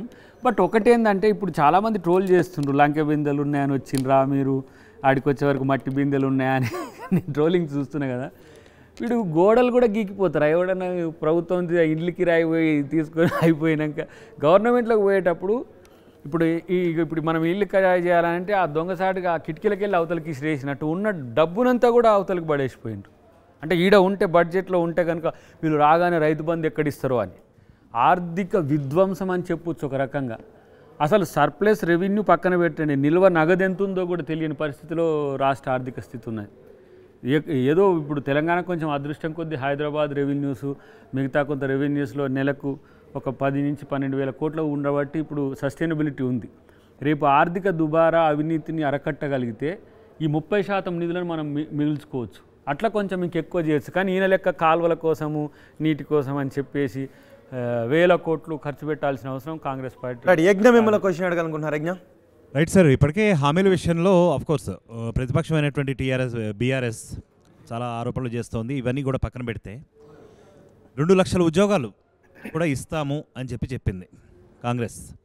సో మరి ఇది ఆచరణ సాధ్యమేనా? నెంబర్ 1. తర్వాత ఇది ఒకవేళ ఆచరణ సాధ్యం కాలేకపోతే అదే సాగవీత ధోరణితో మీరు ఇచ్చిన హామీ చూపించి ప్రజల్ని మోసం చేసే ప్రయత్నం చేస్తున్నారు. ఇప్పుడు అంటే మీరు మన మేనిఫెస్టోని చూస్తే వెనుక సైడ్లో డేట్స్ ఇచ్చినాం. ఏ group 1, group 2, group 3, group 4 are the other departmental ఏవైతే ఎంప్లాయ్మెంట్ సంబంధించి ఉంటాయో రివ్యూస్ ఉన్నాయి ఆ రోజు. అంటే ఆ రోజు రివ్యూ అవుతుంది. ఆ రోజే ఏ రోజు నోటిఫికేషన్ వస్తుంది గ్రూప్ 1, ఏ రోజు ప్రిలిమ్స్ ఉంటే ప్రిలిమ్స్ అవుతుంది, మెయిన్స్ అపాయింటెడ్ డేట్తో సహా ఆ వారం రోజులు గ్రూప్ 1, ఇంకో గ్రూప్ 2 ఆ వారం రోజులు. అంటే ప్రతి ఒక్కటి షెడ్యూలింగ్ మొత్తం స్కేల్తో సహా. రెండవది ఏంటంటే టీఎస్పీఎస్సీ ప్రక్షాళన అనేది యూపీఎస్సీతో ఉండడం వలన అది కాన్స్టిట్యూషనల్ బాడీ కావడం వల్ల యూపీఎస్సీ కూడా పర్మిషన్ ఇచ్చింది. అపాయింట్మెంట్ ఆఫ్ టీఎస్పీఎస్సీ అనేది మీరు ముఖ్యమంత్రి గారు వచ్చిన తర్వాత ఆల్మోస్ట్ ఆల్ డైరెక్టర్లది కూడా ఫైనల్ అవుతున్నట్టుంది. రాగానే మీకు ఈ మంత్ ఎండింగ్కు ఇప్పటిదాకా చైర్మన్ కూడా నియమించలేదు. దట్స్ వాట్, అది it's related to UPSC. State government body కాదు, కాన్స్టిట్యూషనల్ బాడీ కాబట్టి యూపీఎస్సీ చైర్మన్ గారు మనకు చైర్మన్షిప్ను ఇవ్వాలి. ఇక్కడ ఎవరు అపాయింట్ చేయాలి. ఇచ్చిన హామీని దృష్టిలో పెట్టుకుని యుద్ధ ప్రాతిపదికన మరి చర్య చేపట్టారు. అదే కదా ఇప్పుడు వారు రాజీనామా చేసిండ్రు. ఎవరు రామలింగారెడ్డి గారు, జనార్దన్ రెడ్డి. ఆయన జనార్దన్ రెడ్డి గారు నువ్వు రాజీనామా చేయొద్దా, ఆగు, అసలు దీంట్లో ఈ 16 పేపర్లు ఎట్లా లీక్ అయినో చెప్పిపోవాలని అడిగితే ఆయన లేదని ఆయన తప్పించుకున్నాడు. ఇక ఆయన వచ్చేటట్లేదు, ఫస్ట్ మేము ఇచ్చిన హామీ వెనుకకు పోద్దని చెప్పేసి యూపీఎస్సీని కన్సల్ట్ అయినాం. ఆ వారు కూడా పాజిటివ్గా ఉన్నారు. ఇప్పుడు ఎప్పుడైతే కమిటీ వస్తుందో కమిటీ రాగానే కాన్స్టిట్యూట్ కాగానే వెంటనే ఈ ఇష్యూస్ మీద పోతాం. మీరు అన్నట్టు 2 లక్షలే కాదు, అదనపు పోస్టులు కూడా వచ్చే అవకాశం ఉంది. ఎందుకంటే స్టాఫింగ్ అనేది అంటే ఎట్లా 33 జిల్లాలైనవి, కలెక్టరేట్లు, ఆర్డీఓలు, తర్వాత ఎంపీడీఓలు, ఇవన్నీ స్టాఫింగ్కి ఇంకా 56,000 వరకు కూడా పెరుగుతుంది. సో ఈ 5 ఇయర్ క్యాలెండర్లో మీకు ఇంకా 2 లక్షలే కాకుండా అదనంగా 1 లక్ష పోస్టులు కూడా చూసుకోవచ్చు. శిల్ప మిమ్మల్ని క్వశ్చన్ అడగాలనుకుంటున్నారు. శిల్ప చెప్పు, అడగం. పదే అదాని మీద ఆరోపణలు చేశారు. అదే అదానితో తెలంగాణ ముఖ్యమంత్రి ఎందుకు ఆహ్వానిస్తున్నాడు, పెట్టుబడులు ఎందుకని పెట్టారు? అదాని ఇక్కడనేమో కార్పొరేట్ క్రైమ్ అని మా రాహుల్ గాంధీ గారు అనడాన్ని పార్టీగా మేము ఎప్పుడు కూడా వ్యతిరేకించాం. ఇన్ని లక్షల రెట్లు పెరిగిన అదాని ఆదాయం వెనుక ఉన్న రహస్యం ఏందనే ప్రశ్న ఎప్పుడూ ఉంటుంది. ఎట్ ద సేమ్ టైం ఇక్కడ అదాని పెట్టుబడులకు సంబంధించి మా మొడాలిటీస్లో వాళ్ళు ఫిక్స్ అయ్యే పరిస్థితి వస్తే అది ఇల్లిసిట్ కాంట్రాక్ట్స్ కాకుండా రియల్ కాంట్రాక్ట్స్గా వాళ్ళని ఇన్వైట్ చేసే అవకాశం ఉంటుంది. కానీ ఇక్కడ ఏదేని అక్రమాలకు అదాని పాల్పడ్డా కూడా దానికి సంబంధించి సీరియస్ చర్యలు ఉంటాయి. సో ఇక్కడ పెట్టుబడిదారు ఒకటి, మోసపూరితమైన పెట్టుబడిదారు, ఈ రెండింటిని నేను ఎట్లా చూడాలనే నా దగ్గర రాహుల్ గాంధీ గారిని రేవంత్ రెడ్డి గారిని కంపేర్ చేసుకుంటే రాష్ట్రానికి ఇప్పుడున్న పరిస్థితుల్లో, ఆర్థిక పరిస్థితులు బాగలేని పరిస్థితుల్లో వారు అవసరం. వారు లాంటి వాళ్ళని కాదు, చాలామంది ఇప్పుడు 37,000 కోట్ల రూపాయలు కూడా అదే కదా, వాళ్ళకి బిజినెస్ చేసుకోవడానికి అవకాశం ఇచ్చారు. మీరు కూడా ఇక్కడ పెట్టుబడులు పెట్టండి అని అవకాశం. అట్లా అనుకుంటే ఇప్పుడు అంబానీని కూడా మేము విమర్శించినాము. అంబానీ కూడా ఒక దశలో మా టైంలో ఇండక్ట్ అయింది. ఇప్పుడు దీనికి మీకు ఎట్లా చెప్పాలంటే, రోబో ఫస్ట్ హాఫ్లో ఐశ్వర్యరాయ్ని ప్రేమించుకుంటుంటాడు, చాలా అందమైన రోబో కనపడతాడు. మీకు సీన్ కట్ చేస్తే లకలకలక కనపడతాడు. అట్లా కాకుండా చూడాల్సిన బాధ్యత మాది. ఇప్పుడు ఆయన పెట్టుబడుల్లో మోసపూరితమైన ఆర్జన ఉందని ఆరోపించిన మేమే మోసపూరితం కాకుండా చూసే నాయకత్వం ఇక్కడ ఉంది కదా. సో ఇప్పుడు సెకండ్ హాఫ్లో ఉన్న రోబోను కాకుండా చూసుకుంటే రాష్ట్రానికి మేలు జరుగుతుంది. తెలంగాణలో ఇక్కడ పరిస్థితులు ఇంకా చక్కబడలేదు, అయినప్పటికీ దావోస్కి వెళ్ళాక చాలా ట్రోలింగ్కి గురవుతున్నారు. వీటిపైన ఏమంటారు? అంటే ఇంటర్నేషనల్ కన్వెన్షన్ అది వరల్డ్ ఎకనామిక్ ఫోరం పెట్టేది కాబట్టి అన్ని రాష్ట్రాల ఐటీ మినిస్టర్ కూడా వెళ్ళారు కదా. ఐటీ మినిస్టర్ ఐటీ కంపెనీస్కు, కానీ పెట్టుబడులు అక్కడ పవర్ పాయింట్ ప్రజెంటేషన్ ఏం లేవు. 67 పైచీలకు నేనే 2-3 చూసిన ఆన్లైన్లో, మన మిత్రులు చేసిందే, ఏది ఫార్మాకు సంబంధించి. అంటే వీళ్ళు చేసి ట్రోల్లో పడకురా మా వీళ్ళు గులాబోళ్ళు, వాళ్ళు చాలా గులామోళ్ళు, చాలా కష్టం చేసే వాళ్ళను పుసుక్కున కనుక వాళ్ళ ట్రోల్స్లో మీరు పడితే అసలు ఈ రాష్ట్రానికి ఏం జరుగుతున్నట్టుగా కూడా మీకు అనిపించదు. అంటే అప్పుడే తెలంగాణ వీళ్ళు పోయిన 2వ రోజు నుంచే తెలంగాణ మొత్తం నాశనం అయిపోయే ప్రచారం చేస్తారు. కాబట్టి దాన్ని పట్టించుకోకండి. 67 పైచిలకు వరల్డ్ క్లాస్ మీటింగ్స్ అయినాయి. దాంట్లో వివిధ దేశాల సంబంధించిన కంపెనీస్ కూడా, జపాన్కి సంబంధించి కానీ కొన్ని కంపెనీస్ నేను అంటే పర్సువేట్ చేసిన వాటిల్లో మంచి పెట్టుబడులు రేపు రాబోతున్నాయి. అదే మనోడు రామ్ చేసినప్పుడు 17,000 కోట్లు 18,000 కోట్లు వచ్చింది, దాన్ని మొత్తం మనోడు అదేందో సినిమాలో అయింది పవన్ కళ్యాణ్ సినిమా ఏమో ఉండదు, ఇట్లా పెట్టుకొని వచ్చేది అత్తారింటికి దారేది టైప్లో స్టైల్లో పోయింది కదా. కానీ రేవంత్ రెడ్డి గారిది అట్లా ఉండదు. పనులు చేయడంలో ఎగ్జిక్యూషన్లో చాలా మాస్టర్ మైండ్ ఉంటుంది. ట్రోలింగ్ అంటే ఒకటి మెయిన్ ట్రోలింగ్ బాగా అవుతుంది ఏంటంటే సీఎం అయి ఉండి ఇంగ్లీష్ రావట్లేదు అంటే ఇంగ్లీష్ సరిగా మాట్లాడట్లేదు అని మెయిన్ ట్రోలింగ్ అయితే సోషల్ మీడియాలో జరుగుతుంది. సో దాన్ని వాళ్ళకు భాష కావాలనో భావం కావాలనో అడగమనండి. ఇంగ్లీష్ మంచిగా మాట్లాడి దోచుకుంటే మంచిదేనా అని అడగమని. తర్వాత వాళ్ళది ఎట్లా ఉందంటే పని ఎట్లా జరిగింది అనేది కాదు, మాట్లాడు ఎట్లా మాట్లాడిండు అనే చర్చకు డైవర్ట్ కావడమే వాళ్ళ భావదారిద్రం. ఇప్పుడు 37,000 కోట్లు వచ్చిన దాని మీద ఏం చెప్తారో ఒకసారి ఆయన అడగమనండి. మీరున్నప్పుడు గంత పెద్ద పాష్ ఇంగ్లీషు ఆమె పేరేమో ఉండే అలా బిడ్డ ఏం పేరు ఉండే పాత ఆయన ఓడిపోయిన ఆయన అలా బిడ్డ వచ్చినప్పుడు ట్రంప్ బిడ్డ వచ్చినప్పుడు ఏంది దాని పేరేంది అమెరికన్ ఇంగ్లీష్ మాట్లాడి వచ్చినాయి 17,000 కోట్లు. మరి తెలంగాణ ఇంగ్లీష్ మాట్లాడితే 37,000 కోట్లు వచ్చినాయి. మరి ఇంగ్లీష్ వాళ్ళు లెక్క ఇంగ్లీష్ మాట్లాడలేము, తెలుగు వాళ్ళు ఎట్లా ఇంగ్లీష్ మాట్లాడితే అట్లా మాట్లాడతాం మేము. అద్దంకి దయాకర్కి పిసిసి అధ్యక్ష పదవి, Rajya Sabha seat, Lok Sabha ticket 3 offer చేస్తే ఏది తీసుకుంటారు? అన్నీ మంచివే. దాంట్లో ఏం తీసుకుంటారు? ఏది ఇచ్చినా తీసుకుంటారు. అంటే మీ ఆప్షన్ ఏంటండి మూడిట్లో? ఏది ఇచ్చినా నేనైతే అంటే మీరు అంటే నా గురించి వ్యక్తిగతంగా కూడా మీకు తెలుసు కాబట్టి నేను పార్టీ సర్వీస్ కొరకు ఇది యాప్ట్ అవుతా అనుకుంటే దానికి న్యాయం చేసే పని చేస్తా. ఇప్పటికీ ఆ అవకాశం నాకు ఎప్పుడు రాలే. పార్టీ కొరకు కొట్లాడే అవకాశం నాకు ఇచ్చింది లేదు. మౌలి గారు అడిగిన ప్రశ్నకు మీరు స్ట్రైట్గా సమాధానం చెప్పారు. అక్కడ 3 పోస్టులు పెట్టి మిమ్మల్ని ఏదో ఒకటి వెళ్ళి తెచ్చుకోమని చాయిస్ మీకే వదిలేస్తే ముందు ఏదొస్తుందో అది ముందు మీ కళ్ళ ముందు కనబడతాయిగా. ఇప్పుడు ముందు ఏదొస్తుందో అది తీసుకోకపోతే ఏమవుతుంది పరిస్థితి? 3 ఒకేసారి ఆఫర్ వస్తే ఏం తీసుకుంటారు? ఏది వస్తే మంచిగా ఉంటుంది మీరు చెప్పురి. ఏది బాగుంటుందో అంటే ప్రజల కోసం ఉండేది బాగుంటుంది. ఇప్పుడు అంతా ఎక్కువ పైసల కోసం ఉండేది చూస్తుంది కదా, ప్రజల కోసం ఏది ఎక్కువ ఉపయోగపడితే అది. నాకైతే ఎక్కువ శాతం అయితే చాలామంది కోరుకుంటున్నది ఏంటంటే మంత్రిగా ఉంటే ఎక్కువ కనెక్టివిటీ ఉన్నది సోషల్ క్లాసెస్తో. కానీ తెలంగాణలో దాదాపు నేనైతే 3,000 పైచిలకు గ్రామాలు తిరిగిన. నాకు అదొక పెద్ద అదృష్టం ఏంటంటే మూమెంట్లో ఉన్నప్పుడు సోషల్ ఏమంటారు కనెక్టివిటీస్ కానీ లేకపోతే ఆయా ప్రాంతాల్లో ఉండే సంఘాలు లేకపోతే పబ్లిక్తో ఉండే ర్యాపో ఇదంతా తెలంగాణకు ఉపయోగపడితేనే ఎక్కువ మంచిదని నేను అనుకుంటున్నా. మరి వాళ్ళు ఏం ఆలోచిస్తుండ్రు? మినిస్టర్ అనేదే ఎక్కువ ప్రయారిటీలో ఉండే ఈ 6 వాటిలలో కూడా. ఇప్పుడు అందరూ బాధపడేది ఏంటంటే ఈ ఎమ్మెల్సీ ఇవ్వలేదు కాబట్టి మినిస్టర్ ఇయ్యారేమో అనే ఎక్కువ ఆవేదనే మా వాళ్ళ దాంట్లో కనపడదు. ఇప్పుడు మీ కోరిక అయితే మంత్రి పదవి అనేది కనిపిస్తుంది, అది బెటర్ ఏమో అన్నిటికంటే అనుకుంటున్నా. అంటే మళ్ళీ ఇవ్వకపోతే అమ్మో మంత్రి కోరుకున్నాడు ఆ రోజు ఇవ్వలేదు కాబట్టి మళ్ళీ వీడియో పెడతావా అని అంటే నేనేం చేయలేను. కానీ వాట్ ఎవర్ అది బెటర్ టు సర్వీస్ టు. ఏ శాఖ చేయాలనిపిస్తుంది మీకు? ఏదైనా ఏం లేదు, ఏదైనా ఏం లేదు, మంచిగానే ఉంటాయి. మిగిలినవి మంచిగానే ఉన్నాయి అన్నీ. మున్సిపల్ ఉన్నట్టుంది, హోమ్ ఉంది, ఇంకేది. మొత్తానికి అద్దంకి దయాకర్ మనసులో ఉన్న మాట మంత్రి కావాలి. మంత్రి అనేది ప్రజల కోరికగా ఉంది నాకంటే. ఇప్పుడు అసలు ఈసీసీ ప్రెసిడెంట్ గారు అనేంత వరకు కూడా నాకు మంత్రి అనే దాని మీద చర్చనే లేదు. ఏదో ఆ తుంగతుర్తి నన్ను గన్న తల్లులారా అని గద్దర్ పాట అన్న మా గద్దరన్న పాట అన్నట్టు పోయి ఆమె సర్వీస్ నుంచి చదువుకున్నది పుట్టి పెరిగిన ప్రాంతం అది కాబట్టి ఫస్ట్ చదువుకున్న వాళ్ళకి ఎవరికైనా ఏముంటుందంటే ఆ ప్రాంతంలో పుట్టి నాకు ఎన్నో ఆప్షన్స్ ఉండే. కంటోన్మెంట్ ఉండే, ఒకప్పుడు అలంపూర్ ఉండే, ఇంకొకప్పుడు ఇటేటో చెన్నూరు బొమ్మని ఇదన్నీ ఉండే. But I'm for Thungathurthi only. మొన్న కూడా కంటోన్మెంట్ ఏమైనా ఆల్టర్ చేసుకుంటావా అని కూడా అడిగిండు. నేను అసలు కన్నా తల్లిలారనప్పుడు గద్దరు పాడితే ఇప్పుడు యాగశీలవయ్యా అని మీ అనుచరులు పాడాల్సి వస్తుందేమో. ఎట్లా ఉంటుందో చూడాలి. కానీ వన్ థింగ్ మాత్రం ఒకటి, కాంగ్రెస్ పార్టీ నాకేం నష్టం చేయదు, నా అభిమానులకు కానీ కానీ మీ అభిమానులకు ఆ నష్టం కనిపిస్తుంది. ఒకటి అంటే ఈజీగా గెలిచే అవకాశం ఉన్న చోట మీకు ఇవ్వకుండా కొంచెం కష్టపడి గెలవాల్సినటువంటి పరిస్థితులను కల్పిస్తుందని.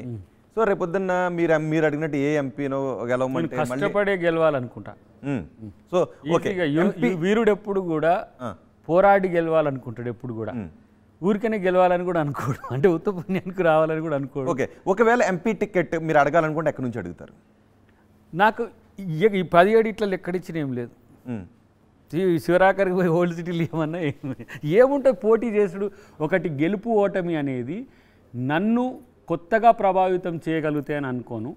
పదవులతో నాకు మరింత ఏదో పేరు వస్తుందనే ఆలోచనతో కూడా లేను. పదవులు కావద్దని అంటలేను. పదవులతో మరింత నాకు ఇంతకంటే బెటర్ లైఫో బెటర్ నేమో వస్తుంది అనుకోవట్లేదు. కానీ పదవులు అనేవి ప్రజల కోసమే అవుతున్నాయి కాబట్టి ప్రజల కోసం చేయాల్సిన అవసరం ఉంది. నా స్థాయిని పెంచుకోవడానికి కూడా పదవులే కారణమవుతున్నాయి. ఇప్పుడు పదవులు కాకుండా నా ఎదుగుదలకు పదవులే కాకుండా దయాకర్గానే ఎదుగొచ్చు అనుకుంటే కూడా పదవులను కూడా త్యాగం చేయడానికి సిద్ధమే నేను. కానీ ఇప్పుడు ఒకటి గెలిస్తేనే నీకు అది, అంటే ఎమ్మెల్యే గెలిస్తేనే మంత్రి, లేకపోతే ఎంపీ గెలిస్తేనే ఇంకా పైకి పోవడం ఇట్లా ఉన్నది కాబట్టి ఆ పదవులు అవసరం అనే ఉద్దేశం తప్పితే మరొకటి కాదు. శేఖర్ గారు, మీరు స్టార్టింగ్లో చెప్పారు ఆలస్యం అయితే అమృతం దొరుకుతుందేమో అని చెప్పి. పక్కనే ఇంకొకటి ఉంది విషయం. అంటే మీ పార్టీ వాళ్ళే మీకు ఆ విషయం అంటే ఎంపీగానో లేదంటే గ్రాడ్యుయేట్ ఎమ్మెల్సీగానో పంపించి ఓడించవచ్చు దయాకర్ని, ఎలాగ ఓడిపోయాడనే ప్రచారం చేయొచ్చు అని ఇందాక చెప్పారు చూడు మీ అనుచరులు. కొంతమంది రెడ్డిలు ప్లాన్ చేస్తున్నారని. ఆ కుట్ర జరుగుతుందా? ఇప్పుడు ఎట్లా అంటే పోటీ వల్ల నేను నష్టపోతా అని గతంలో జరిగిన చర్చను వాళ్ళు ప్రిసీడింగ్స్గా తీసుకోవచ్చు. కానీ ఇప్పుడు మా ఏరియాలో జరిగిన ఎలక్షన్స్లో 40-50 వేలు ఒక్కొక్క కాన్స్టిట్యున్సీ రికార్డు కూడా ఇప్పుడు మా వీరేశం 60,000 పైచిలకు వచ్చినాయి. నాయకుడు మంచోడైతే ప్రజల వేవ్ కనుక మొదలైతే ఎవ్వరూ ఆపలేరు, నన్ను అడ్డుకోలేరు. రెండోది ఏమంటే ప్రతిసారి నన్ను రెడ్డి రెడ్డి రెడ్డి అడ్డుకుంటున్నారు, రెడ్డి అనేది ఇది మా వాళ్ళు లేకపోతే బయట వీళ్ళంతా ప్రచారం చేస్తున్నారు. రేవంత్ రెడ్డి ఎవరు? రేవంత్ రెడ్డి రెడ్డి కాదా? ఒక రెడ్డికి నేను మిత్రుడిని ఎట్లయినా ఒక రెడ్డికి నేను శత్రు అంటే వ్యక్తుల వ్యతిరేకత కులాన్ని ఎందుకు ఆపాదిస్తున్నారు? అట్లా అనుకుంటే కోదండరామ్ గారు ఎవరు? నా long standing life with Kodandaram గారు కదా, 10 years నేను వారితోనే ఉన్నా కదా. కోదండరామ్ గారితో ఉన్నా అని ఒక రెడ్డితో ఉన్నా అని చెప్పి మా దొర నన్ను పక్కన పెట్టిండని ఒక విమర్శ కూడా ఉన్నది. మంచికి రెడ్డి ఏంది, మాల ఏంది, మాదిగా ఏంది? నిజమా అది? అవునా? నువ్వు చెప్పు. నాకు ఇప్పుడు అట్లా అనుకుంటే నేను నా ఫ్రెండ్స్లో అంతా రెడ్డీసే ఉంటారు, నన్ను అభిమానించే దాంట్లో కూడా రెడ్డీసే ఉంటారు. వీళ్ళు ఏంటంటే ఎవరో కొంతమంది నాయకుల్లో రెడ్డి నన్ను వ్యతిరేకించినట్టుగా కనపడితే నేను రెడ్లకు వ్యతిరేకం అన్నట్టుగా కనబడుతున్నారా? కొంతమంది రెడ్లు మిమ్మల్ని వ్యతిరేకిస్తున్నట్టుగా? వ్యతిరేకించమనండి బాస్, వ్యతిరేకత ఎవరైనా వ్యతిరేకించమని, అది వాళ్ళ రైటు. బట్ దానికి కులం ఎందుకు వ్యతిరేకత? ఇప్పుడు దళితులో కూడా నన్ను వ్యతిరేకించేటోళ్ళు ఉన్నారు అనుకో, వాళ్ళని ఎందుకు మీరు అంటలేరు? బీసీల్లో కూడా కొంతమంది వ్యతిరేకించేటోళ్ళు ఉన్నారు. అంటే ఆ కులానికి నన్ను వ్యతిరేకం చేసే కుట్ర కూడా కొంతమంది చేస్తున్నారు. కానీ నేను that's what I'm telling. Revanth Reddy గారు ఎవరు? వారు రెడ్డి కాదా? వారు నా మీద ఎందుకు ఎక్కువ ప్రేమగా ఉన్నారు, నేను వారితో ఎందుకు ప్రేమగా ఉండగలుగుతున్నా? కాబట్టి ఇవన్నీ కూడా కొన్ని చిన్న చిన్న ప్రశ్నలు. ఓకే, చాలా మంది రెడ్లు ఉన్నారు మీరు అన్నట్టు, ఎందుకు రేవంత్ రెడ్డి మీద అంత ప్రేమ మీకు? ఏందో ఆ బాండ్. ఆయన పైగా టీడీపీ నుంచి వచ్చారు, ఫస్ట్ నుంచి కాంగ్రెస్లో ఉన్నవారు కాదు, మీరు పైగా ఫస్ట్ నుంచి కాంగ్రెస్లో ఉన్నవారు. ఇప్పుడు నేను మాలమానాడు అధ్యక్షునిగా ఉన్నా, మందకృష్ణ మాదిక్ గారితో వారి మీటింగ్కి వెళ్ళి వర్గీకరణ సమస్యను పరిష్కరించమని చెప్పి ఈదుమూడిలో ఎక్కడ దండోరా మూవ్మెంట్ స్టార్ట్ అయిందో ఆడనే అన్నా. దీన్నేమనాలి? ఇప్పుడు మాలమానాడు అనగానే ఎవరంగా ముఖ్య మౌస్ లేక దండోరకు వ్యతిరేకమే అంటారు కదా. 25th యానివర్సరీ ఈదుమూడిలో నేనున్నా ఆంధ్రాలో. ఆ రోజు ఆంధ్రాలో ఉన్న మా వాళ్ళందరూ ఈ దయాకర్ మాదిగా అయినా కూడా కోవర్ట్గా ఉండి మాలమానాడు వస్తుంది బాస్. డెమోక్రసీలో అప్డేటెడ్ వర్షన్స్ వచ్చినప్పుడల్లా వాటిని మనం అంగీకరించాల్సిన అవసరం ఉంటుంది. ఇప్పుడు రేవంత్ రెడ్డి గారితో మంచిగా ఎందుకు ఉండగలిగింది, ఇంకో రెడ్డితో నెగిటివ్గా ఉన్నది ఎక్కడ? నేను అందరినీ గౌరవించగలను, అందరినీ ప్రేమించగలను. ఎవరు నన్ను వ్యతిరేకిస్తే కూడా నేను అపోజ్ చేయను, అది వాళ్ళ ఇష్టం. నువ్వు నన్ను ప్రేమించు నాయన, నేనేడబోదు, నేనేడ చేద్దును. ప్రేమించకపోతే ఎందుకు ప్రేమించట్లేడో అది ఆయన ఇష్టం తప్పితే నన్ను ప్రేమించు అని చెప్పి నేను వెంట తిరగడం నా పని కాదు కదా. Final 2 questions.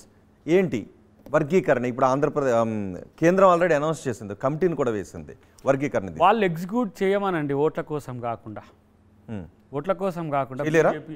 చెయ్యమనండి అంటున్నా నేను. అదే ప్రశ్న కిషన్ రెడ్డి గారిని మాదిగ దండోర మీటింగ్లో అన్నా నేను. మాదిగ దండోర 25 సంవత్సరాల మీటింగ్లో స్టేట్ హోమ్ మినిస్టర్గా కిషన్ రెడ్డి గారు దాంట్లో చీఫ్ గెస్ట్. సెంట్రల్ ఈ రోజు ఒక కమిటీ వేసింది. That's what I'm telling. మేము అనుకూలమని హామీ కూడా మొన్న కూడా ఎలక్షన్స్ కంటే ముందు కూడా మోడీ గారు వచ్చి ప్రామిస్ చేసిపోయిండ్రు కదా, మళ్ళీ ఈరోజు మాదిగలను అంటే నేనేమంటున్నా, ఈ కమిటీ కాలయాపన కోసం కాకుండా పరిష్కరించండి. తెలంగాణ ప్రభుత్వం స్టాండ్ ఏంటి? తెలంగాణ ప్రభుత్వం ఏంది? తెలంగాణ కాంగ్రెస్ ప్రభుత్వము, తెలంగాణ ప్రభుత్వం కాంగ్రెస్ ప్రభుత్వం స్టాండ్ ఎలైవ్ కదా, మీ ముందే ఉన్నది కదా. వర్గీకరణ మీద స్టాండ్ సీరియస్గా తీసుకున్నారు కదా. ముందుకు వెళ్తారా ఇప్పుడు? దాని విషయంలో వెనుకకు తగ్గే ప్రసక్తి కూడా లేదు కదా. Okay okay. ఆంధ్రప్రదేశ్ ఇప్పుడు కుల గణన చేపడుతుంది. తెలంగాణ స్టాండ్, కాంగ్రెస్ ఆల్రెడీ మేము వస్తే దేశవ్యాప్తంగా కుల గణన చేపడతామని అంటున్నారు. సో అప్పుడు బీహార్ చేసింది, ఇప్పుడు సెకండ్ స్టేట్ ఆంధ్రప్రదేశ్ చేస్తుంది. తెలంగాణ కాంగ్రెస్ స్టాండ్ ఏంటి? చేస్తుంది కులగణన జాతీయ స్థాయిలో. ఓబీసీ జనగణన అనేది రాహుల్ గాంధీ గారు తీసుకున్నారు. నేను అనుకుంటున్న 2031 సెన్సెస్ ఎవరు ప్రభుత్వం ఉన్నా కులాల ప్రాతిపదికన, అంటే 1911 ఎట్లా కులాల వారీగా జనగణన జరిగిందో 2031 కూడా అది జరుగుతుంది. ఎందుకంటే సోషల్ క్లాసెస్లో బ్యాక్వర్డ్నెస్ అనేది ఇదంతా కూడా పెరుగుతున్న క్రమంలో మరియు మళ్ళొక్కసారి సామాజిక వర్గాల సమీక్ష కూడా అవసరమనే ఉద్దేశం ఉంది కాబట్టి ఇప్పటికి డిమాండ్ వస్తుంది. కాబట్టి ఈ ఓబీసీ జనగణనేమో ఓబీసీ చట్టసభల్లో రిజర్వేషన్ల కోసమని. ఇప్పుడు ఇన్ని 75 సంవత్సరాల భారత స్వాతంత్ర చరిత్ర మహిళకు 1935 భారత ప్రభుత్వ చట్టంలో చర్చించిన రిజర్వేషన్లు ఇవ్వలేకపోయినాం. సో అందుకే అడుగుతున్నా. సో ఇక్కడ రిజర్వేషన్లు వచ్చేసరికి ఎట్లనైనా ఏ ప్రభుత్వం వచ్చినా మహిళా బిల్లు పార్లమెంట్లో పాస్ అవుతుంది. నెక్స్ట్ ఉన్నది ఓబీసీనే. ఎందుకంటే అత్యధిక జనాభా కలిగిన ఓబీసీలకు చట్టసభల్లో రిజర్వేషన్లు లేవు. 73, 74 రాజ్యాంగ సవరణ ద్వారా ఓబీసీకి మహిళలకు రాజీవ్ గాంధీ గారు స్థానిక సంస్థలు. నేను అన్నది ఏంటి అంటే కులగణన మీరు కేంద్రంలో అధికారంలోకి వస్తే చేస్తామంటున్నారు. ఇప్పటికే 3 రాష్ట్రాల కులగణన అంటే రాష్ట్రాల అధికారంలో ఉన్నారు. నేను రెండు రకాలుగా చెప్పిన జనగణన ఓబీసీ అనేది నెక్స్ట్ మేము రాగానే చేస్తాం. ఇప్పుడే ఓబీసీ ఎందుకు? ఓబీసీకి రిజర్వేషన్లు ఇవ్వాలి కాబట్టి. కులగణన అనేది రాష్ట్రాలు ఎప్పుడైనా చేసుకోవచ్చు. ఆ ప్రభుత్వాలు 5 సంవత్సరాలకు ఏర్పడతాయి. ఏపీ ఎందుకు చేస్తుంది? సెన్సెస్ అనేవి ఎవ్రీ 10 ఇయర్స్కి అవుతాయి. సో 2031 ఎవరి ఆధ్వర్యంలో జరిగినా కులగణన చేయడానికి అవకాశం ఎక్కువ ఉన్నది. దానికి చారిత్రక రీజన్స్ చెప్తున్నాను. ఎందుకంటే ఇన్నేళ్ల తర్వాత వెనుకబాటుతనాన్ని, ఆర్థిక సామాజిక రాజకీయ వెనుకబాటుతనాన్ని రివ్యూ చేసుకోవడానికి కూడా అది ఉపయోగపడుతుంది. మేము వస్తేనైతే డెఫినెట్గా అయిద్ది అనేది రాహుల్ గాంధీ గారు చెప్తున్నది. బీజేపీ చేస్తుందా లేదా తెలియదు. మేము ఇక్కడ కూడా డెఫినెట్గా ఆ ఎజెండాలో ఉంది. ఇక్కడ ఈయననేమో సకల జన సర్వే అని చెప్పేసి దాన్ని అది సెన్సెస్కు వ్యతిరేకంగా ఉందని కోర్టులు ఎవరో వేస్తారని చెప్పి దాన్ని రివీల్ చేయలేదు ఎవరు కేసీఆర్ గారు. మేము చేస్తే ఆథెంటిక్గా కోర్టు పర్మిషన్ తీసుకొని ఈ అవసరాల కొరకు మేము చేస్తామంటే చేయనిచ్చే అవకాశం ఉంది కాబట్టి చేస్తాం. అది రైట్. ఫైనల్ క్వశ్చన్ ఏంటి, మీ సినిమా ఏంటి, ఎప్పుడు రిలీజ్ అవుద్ది ఏంటి అసలు? ఇక నా సినిమాకి వచ్చింది ఇప్పుడు పంచాయతీ అయితే అది జనవరి 26 కావాలి. ఇప్పుడు దీనివల్ల ఏంటంటే న్యాయయాత్ర మొదలైంది. ఎక్కడో ఒక దగ్గర దాన్ని రాహుల్ గాంధీ గారికి కూడా చూపించాలి. అది కాంగ్రెస్ పార్టీ ఆలోచన విధానం కోసం తీసింది. ఏఐసిసి పర్మిషన్ కూడా అవసరం ఉంది. Political picture complete. అది 2024 ఎలక్షన్స్ కోసం తీసిన పిక్చర్. అఫ్ కోర్స్ 5 రాష్ట్రాల ఎన్నికల కంటే ముందు రిలీజ్ అనుకున్నాం. దానికంటే ఎవరిని విలన్గా చూపెడుతున్నారు? రామ్ గోపాల్ వర్మ తీసే పొలిటికల్ పిక్చర్లా ఉంటుందా లేకపోతే? రామ్ గోపాల్ వర్మ పాపం ఆయన పరిమితమైన ఆలోచనలతో ఇది రాజ్యాంగ పరిరక్షణ కోసం ఉంటుంది. రాజ్యాంగ పరిరక్షణ, భారత ప్రజాస్వామ్య పరిరక్షణ మీద కాంగ్రెస్ పార్టీ గతంలో చేసింది ఏంది, ఇప్పుడు చేయాల్సింది ఏంది, ఇప్పుడున్న ప్రభుత్వాల తీరెట్లుందనేది చర్చ ఉంటుంది. కానీ మీరేనా అందులో? అదే నేను ఆ సినిమాలో మీరు ముఖ్యమంత్రి పాత్ర పోషించినట్టు తెలిసింది. ముఖ్యమంత్రి ఏం కాదు, దయాకరే. అద్దంకి దయాకర్ ఏ కామన్ లే కాంగ్రెస్ మెన్ అంతే. దయాకర్ ఇప్పుడు ఇక్కడ మీతో మాట్లాడుతున్న దయాకర్ సినిమాలకు వెళ్తాడు, మళ్ళీ దయాకర్ ఆ సినిమాల నుంచి వెళ్తాడు. దయాకర్ పాత్రని నా లైఫ్ కొంచెం ఏమంటారు బయోగ్రఫీ టైప్ ఒక సెమీ అంశాలు ఉంటాయి. తర్వాత సీరియస్గా బయట దయాకర్ ఏం మూమెంట్స్ చేస్తుండో సినిమాలు కూడా అదే చేస్తాడు. కాకపోతే కొంచెం సినిమాటిక్గా ఉంటుంది. అది డ్రామాటిక్గా. సినిమాటిక్ అంటే లవ్ ట్రాక్లు కూడా ఉంటాయా? లవ్ అంటే ఫస్ట్ లైఫ్లో ప్రేమ అనేది ఉంటుంది కదా కొంచెం. కాకపోతే ఈ సినిమాలో హీరోలు పట్టుకొని డ్యాన్సులు వేసుకుంటూ తిరిగినట్టు ఉండదు. మా ఆవిడని నేను ప్రేమించినట్టు ఉంటుందేమో. కానీ మీరు దయాకర్ ఎంతసేపు మాట్లాడినా ప్రజాసేవ కోసమే పుట్టాను, ప్రజాసేవ చేస్తాను అంటున్నారు. మీకు అసలు పొలిటికల్గా గోల్ ఏంటి? ఈ డిఎన్ఏ డిఫెక్ట్ ఏమో నాకు తెలియదు కానీ అంటే సర్వీస్లో ఉండాలనేది ఇప్పుడు ఎంకమ్ చేయంగానే మా మమ్మీ ఏమనుకున్నది, వీడు అకౌంటెంట్ అని అవుతాడు అనుకున్నది. అందరిని చూసి, నా క్లాస్మేట్స్ని చూసి చెయ్యలే. ఎంసీఏ చేయంగానే వీడు కాదు, మంత్రి ముఖ్యమంత్రి కావాలనే టార్గెట్ మీకు ఉందా లేదా? డెఫినెట్గా ఉంటుంది. నేను ఎందుకు ఈ నేపథ్యం చెప్తున్నా అంటే ఎంసీఏ చేసినప్పుడు సాఫ్ట్వేర్ ఇంజనీర్ అయితే అనుకున్నారు అందరూ. అమెరికా డాలర్ డ్రీమ్స్లో ఉంటాడు మన శేఖర్ కమ్ముల సినిమా వచ్చేప్పుడు.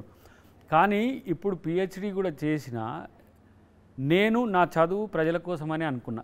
ఆ దిశలో దయాకర్ మంత్రి అవుతాడా, ముఖ్యమంత్రి అవుతాడా, కేంద్ర మంత్రి అవుతాడా, ఇంకేమవుతాడని ఒక లిమిటెడ్ సెట్ ఆఫ్ గోల్ నేను పెట్టుకోవాలి. పోరాడుకుంటూ పోతుంటే ఆకాశమే హద్దుగా ఎదిగే ప్రయత్నం చేస్తాడు. అవకాశం రాక కొంచెం తగ్గిండు. అవకాశం వస్తే అందలం వస్తే అదేం పెద్ద సమస్య కూడా కాదు. కనీసం ఆ సినిమాలోనైనా మీకు న్యాయం జరిగినట్టుగా ఉంటుందా? సినిమా కూడా పోరాటంతోనే ఎండ్ అవుతుంది. ది వార్ బిగిన్స్ అని. అది ఎంత రియలిస్టిక్గా ఉంటుంది అంటే నువ్వు ఇండియన్ స్క్రీన్స్ మీద ఇలాంటి సినిమాలు కూడా తీయొచ్చా అని రోహిత్ అనుమానపడతాడు. అంటే ఇట్లా కూడా ఉంటుందా సినిమా అని. ఫార్మేటే డిఫరెంట్గా ఉంటుంది. ఇవన్నీ కూడా మన కొరియన్ డ్రామాస్ టైపు లేకపోతే Japan movies type realistic approach. ఏదో అనగానే 100 మందిని ఒకే చేయితో కొట్టినట్టు, ఒక 5 మంది హీరోయిన్లతో ఒకటేసారి లవ్ ట్రాక్ ఉన్నట్టు, అంటే అసహజంగా ఉండేదో వాస్తవ దూరాలు ఉండవు. చాలా పొలిటికల్ ఫ్యామిలీ మేలో డ్రామాగా ఉంటుంది అది.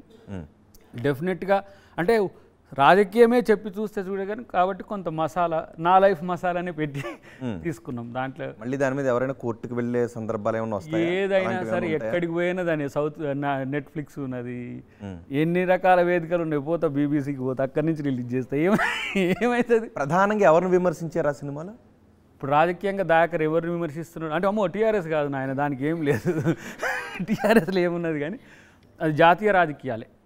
జాతీయ రాజకీయాలు, రాజ్యాంగం, దానికి సంబంధించి. ఫైనల్గా ఒక డైలాగ్ ఆ సినిమాలో, టీజర్ అనుకుంటారు, ట్రైలర్ అనుకుంటారు, దీనికి సంబంధించి వస్తుంది రీకలెక్ట్ చేసుకుంటా. సమాజం కోసం నా కోపాన్ని తగ్గించుకున్నా, ఏమనాలి ఇంకా దాన్ని, ఏమో డైలాగ్ ఉన్నది. సహనం, ఇంకా మంచిగా ఉంది ఆ డైలాగ్. రీకలెక్ట్ సమాజం చెప్పండి. కాదు, సమాజం కోసం నా కోపాన్ని తగ్గించుకున్నా, నా సహనమే చేతగానితనం అనుకుంటే ఖబర్దార్. ఇది సినిమాలో చెప్పిన డైలాగు. సినిమాలో చెప్పిన ఈ డైలాగు నిజ జీవితంలో ఎవరికి చెప్పాలనుకున్నారు? ఎవరికీ లేదు, అదే సమస్య. ఎవరు చూసినా కోపం రాదు. ఉంటే ఒకవేళ అట్లాంటి కోపమే వస్తే ఎవడు సమాజాన్ని లేదంటే అసమానతలను లేకపోతే ఇంకా ఆధిపత్యాన్ని చెలాయించాలనుకుంటాడో వాని మీద చెప్పాలనుకుంటాడో ఆ స్థాయి విలన్ నాకు రాలే. మా సినిమాలు రాకుండా సినిమా ఎలా తీశారు? మా సినిమాలు ఉన్నాడు వాడు, ఏం చేయాలి? రియలిస్టిక్ అని అంటున్నారు కదా, సో నిజ జీవితంలో తారసపడ్డ కొన్ని సంఘటనల ఆధారంగా తీసిన దాంట్లో మళ్ళీ ఇక్కడ కూడా ఎవరో పేరు చెప్పకుండా మీరు నటించేస్తున్నారు. ఇప్పుడు ఇక్కడ ఆ చర్చనే అదే సినిమా సీక్రసీ. కోమటిరెడ్డికి సంబంధించి ఏదైనా పాత్ర ఉంటుంది, అది డైలాగ్ ఉంటుంది. అసలు కోమటిరెడ్డి మై బిగ్ బ్రదర్. మేము ఎంత ఎంజాయ్ చేసినామో మీకు తెలియదు. మేము అంత సహజంగా ఉండేటోళ్ళం. కోమటిరెడ్డితో మీరు ఎంజాయ్ చేశారా? అరే మేము ఆయన ఎంపీగా, నేను ఎమ్మెల్యేగా, మేము అసలు ఏ రకంగా మేము మా తుంగతుర్తిలో భువనగిరిలో ఎట్లా తిరిగినామో మేము అంత దగ్గర. ఆయన పేరుకు పెద్ద కానీ మమ్మల్ని తమ్ముళ్ళ లెక్క చూసుకున్న ఒక చరిత్ర ఉంది. అదంతా ఫ్లాష్ బ్యాక్ చాలామందికి తెలియదు. ఓన్లీ కోమటిరెడ్డి గారిని మునుగోడ్ల సభలు అన్నదాన్ని చూసే ఆయనకు నాకేదో విలనిజం ఉన్నట్టుంటారు కానీ ఏ స్మూత్ మ్యాన్, ఫ్రెండ్లీ మ్యాన్ ఆయన. కాబట్టి మేము తర్వాత కలిసినాం, మళ్ళీ కలుస్తాం. రేపు మేమిద్దరం ఆ పాట ఏదో ఉందిగా, ఇప్పుడు మొన్న సినిమాల సలార్లో వచ్చింది ఏదో ఉండే, ఒకడు అని ఇంకొక ఆ పాట కూడా వాడుకునే రోజులు భవిష్యత్తులో ఉంటాయి. అంటే సలార్లో 2 క్యారెక్టర్లోనా కోమటిరెడ్డి మీరు? కాదు, ఏదో పాట ఉంది కదా, ఒకడు అంటే ఒకటి ఇది అని అట్లా. సో నాకు శత్రువులు ఎవరు ఉండరు, నేను శత్రుత్వాన్ని పెంచుకోను. నేను ఇప్పుడు మా రాహుల్ గాంధీ డైలాగును నేను వంట పట్టించుకొని అలానే వెళ్తున్నా. విద్వేషాల బజార్లో ప్రేమ కొట్టు పెట్టిండు మా రాహుల్ గాంధీ. ఆ ప్రేమ కొట్టులోకి అందరిని ఆహ్వానించే పనిలో అద్దంకి దయాకర్ ఉంటాడు. ఆ కొట్లో షావుకారు అద్దంకి దయాకర్ ఉంటాడు. తెలంగాణలో కొట్టుని ఓనర్ కాదు, I'm one of the franchisee. 29 రాష్ట్రాల్లో అంటే ఓనర్ కావాలనుకున్నారు కదండి, పిసిసి ఇస్తే ఆ కొట్లో అధ్యక్షుడిగా what ever, I am the departmental head here only. అట్లా కూడా ప్రేమను పంచుదాం అనుకుంటున్నాను. అంతే. Right, thank you very much Addanki Dayakar గారు. RTV అన్సెన్సార్లో పాల్గొని చాలా విషయాలపై మాట్లాడినందుకు. నేను త్యాగం చేస్తూనే ఉంటాను, కాంగ్రెస్ కోసం ఎటువంటి త్యాగమైనా చేస్తూనే ఉంటాను అని అద్దంకి దయాకర్ అంటూ ఉన్నారు. అంతేకాదు దాని వెనుక వ్యూహం కూడా ఉంటుంది, వ్యూహంతోనే ముందుకు వెళ్తాను, కానీ కాంగ్రెస్ పార్టీ కోసం ఏమైనా చేస్తాను అని చెప్తున్నారు. కాంగ్రెస్ పార్టీ ముందు డిమాండ్స్ పెట్టను, పార్టీ ఏమిచ్చినా తీసుకుంటాను అని చెప్తున్నారు. మరి కాంగ్రెస్ పార్టీలో అద్దంకి దయాకర్కు పదే పదే అన్యాయం జరుగుతోందని ఆయన వర్గీయులు భావిస్తున్నారు. ఇంతకు మించి ఏదో అవకాశం ఇస్తుందేమో అని ఆశావాద దృక్పథంతో అద్దంకి దయాకర్ ఉన్నారు. చూద్దాం మరి కాంగ్రెస్ పార్టీ ఎటువంటి అవకాశాన్ని అద్దంకి దయాకర్కి ఇస్తుంది. Thank you very much Addanki Dayakar గారు. ఇవి అద్దంకి దయాకర్తో అన్సెన్సార్డ్. తాజా సమాచారం కోసం చూస్తూనే ఉండండి RTV. మరిన్ని వీడియోస్ కోసం ఛానల్ ని సబ్స్క్రైబ్ చేయండి, లేటెస్ట్ అప్డేట్స్ కోసం వాట్సాప్ ఛానల్ ని ఫాలో చేయండి, అండ్ లింక్ డిస్క్రిప్షన్ లో ఉంది.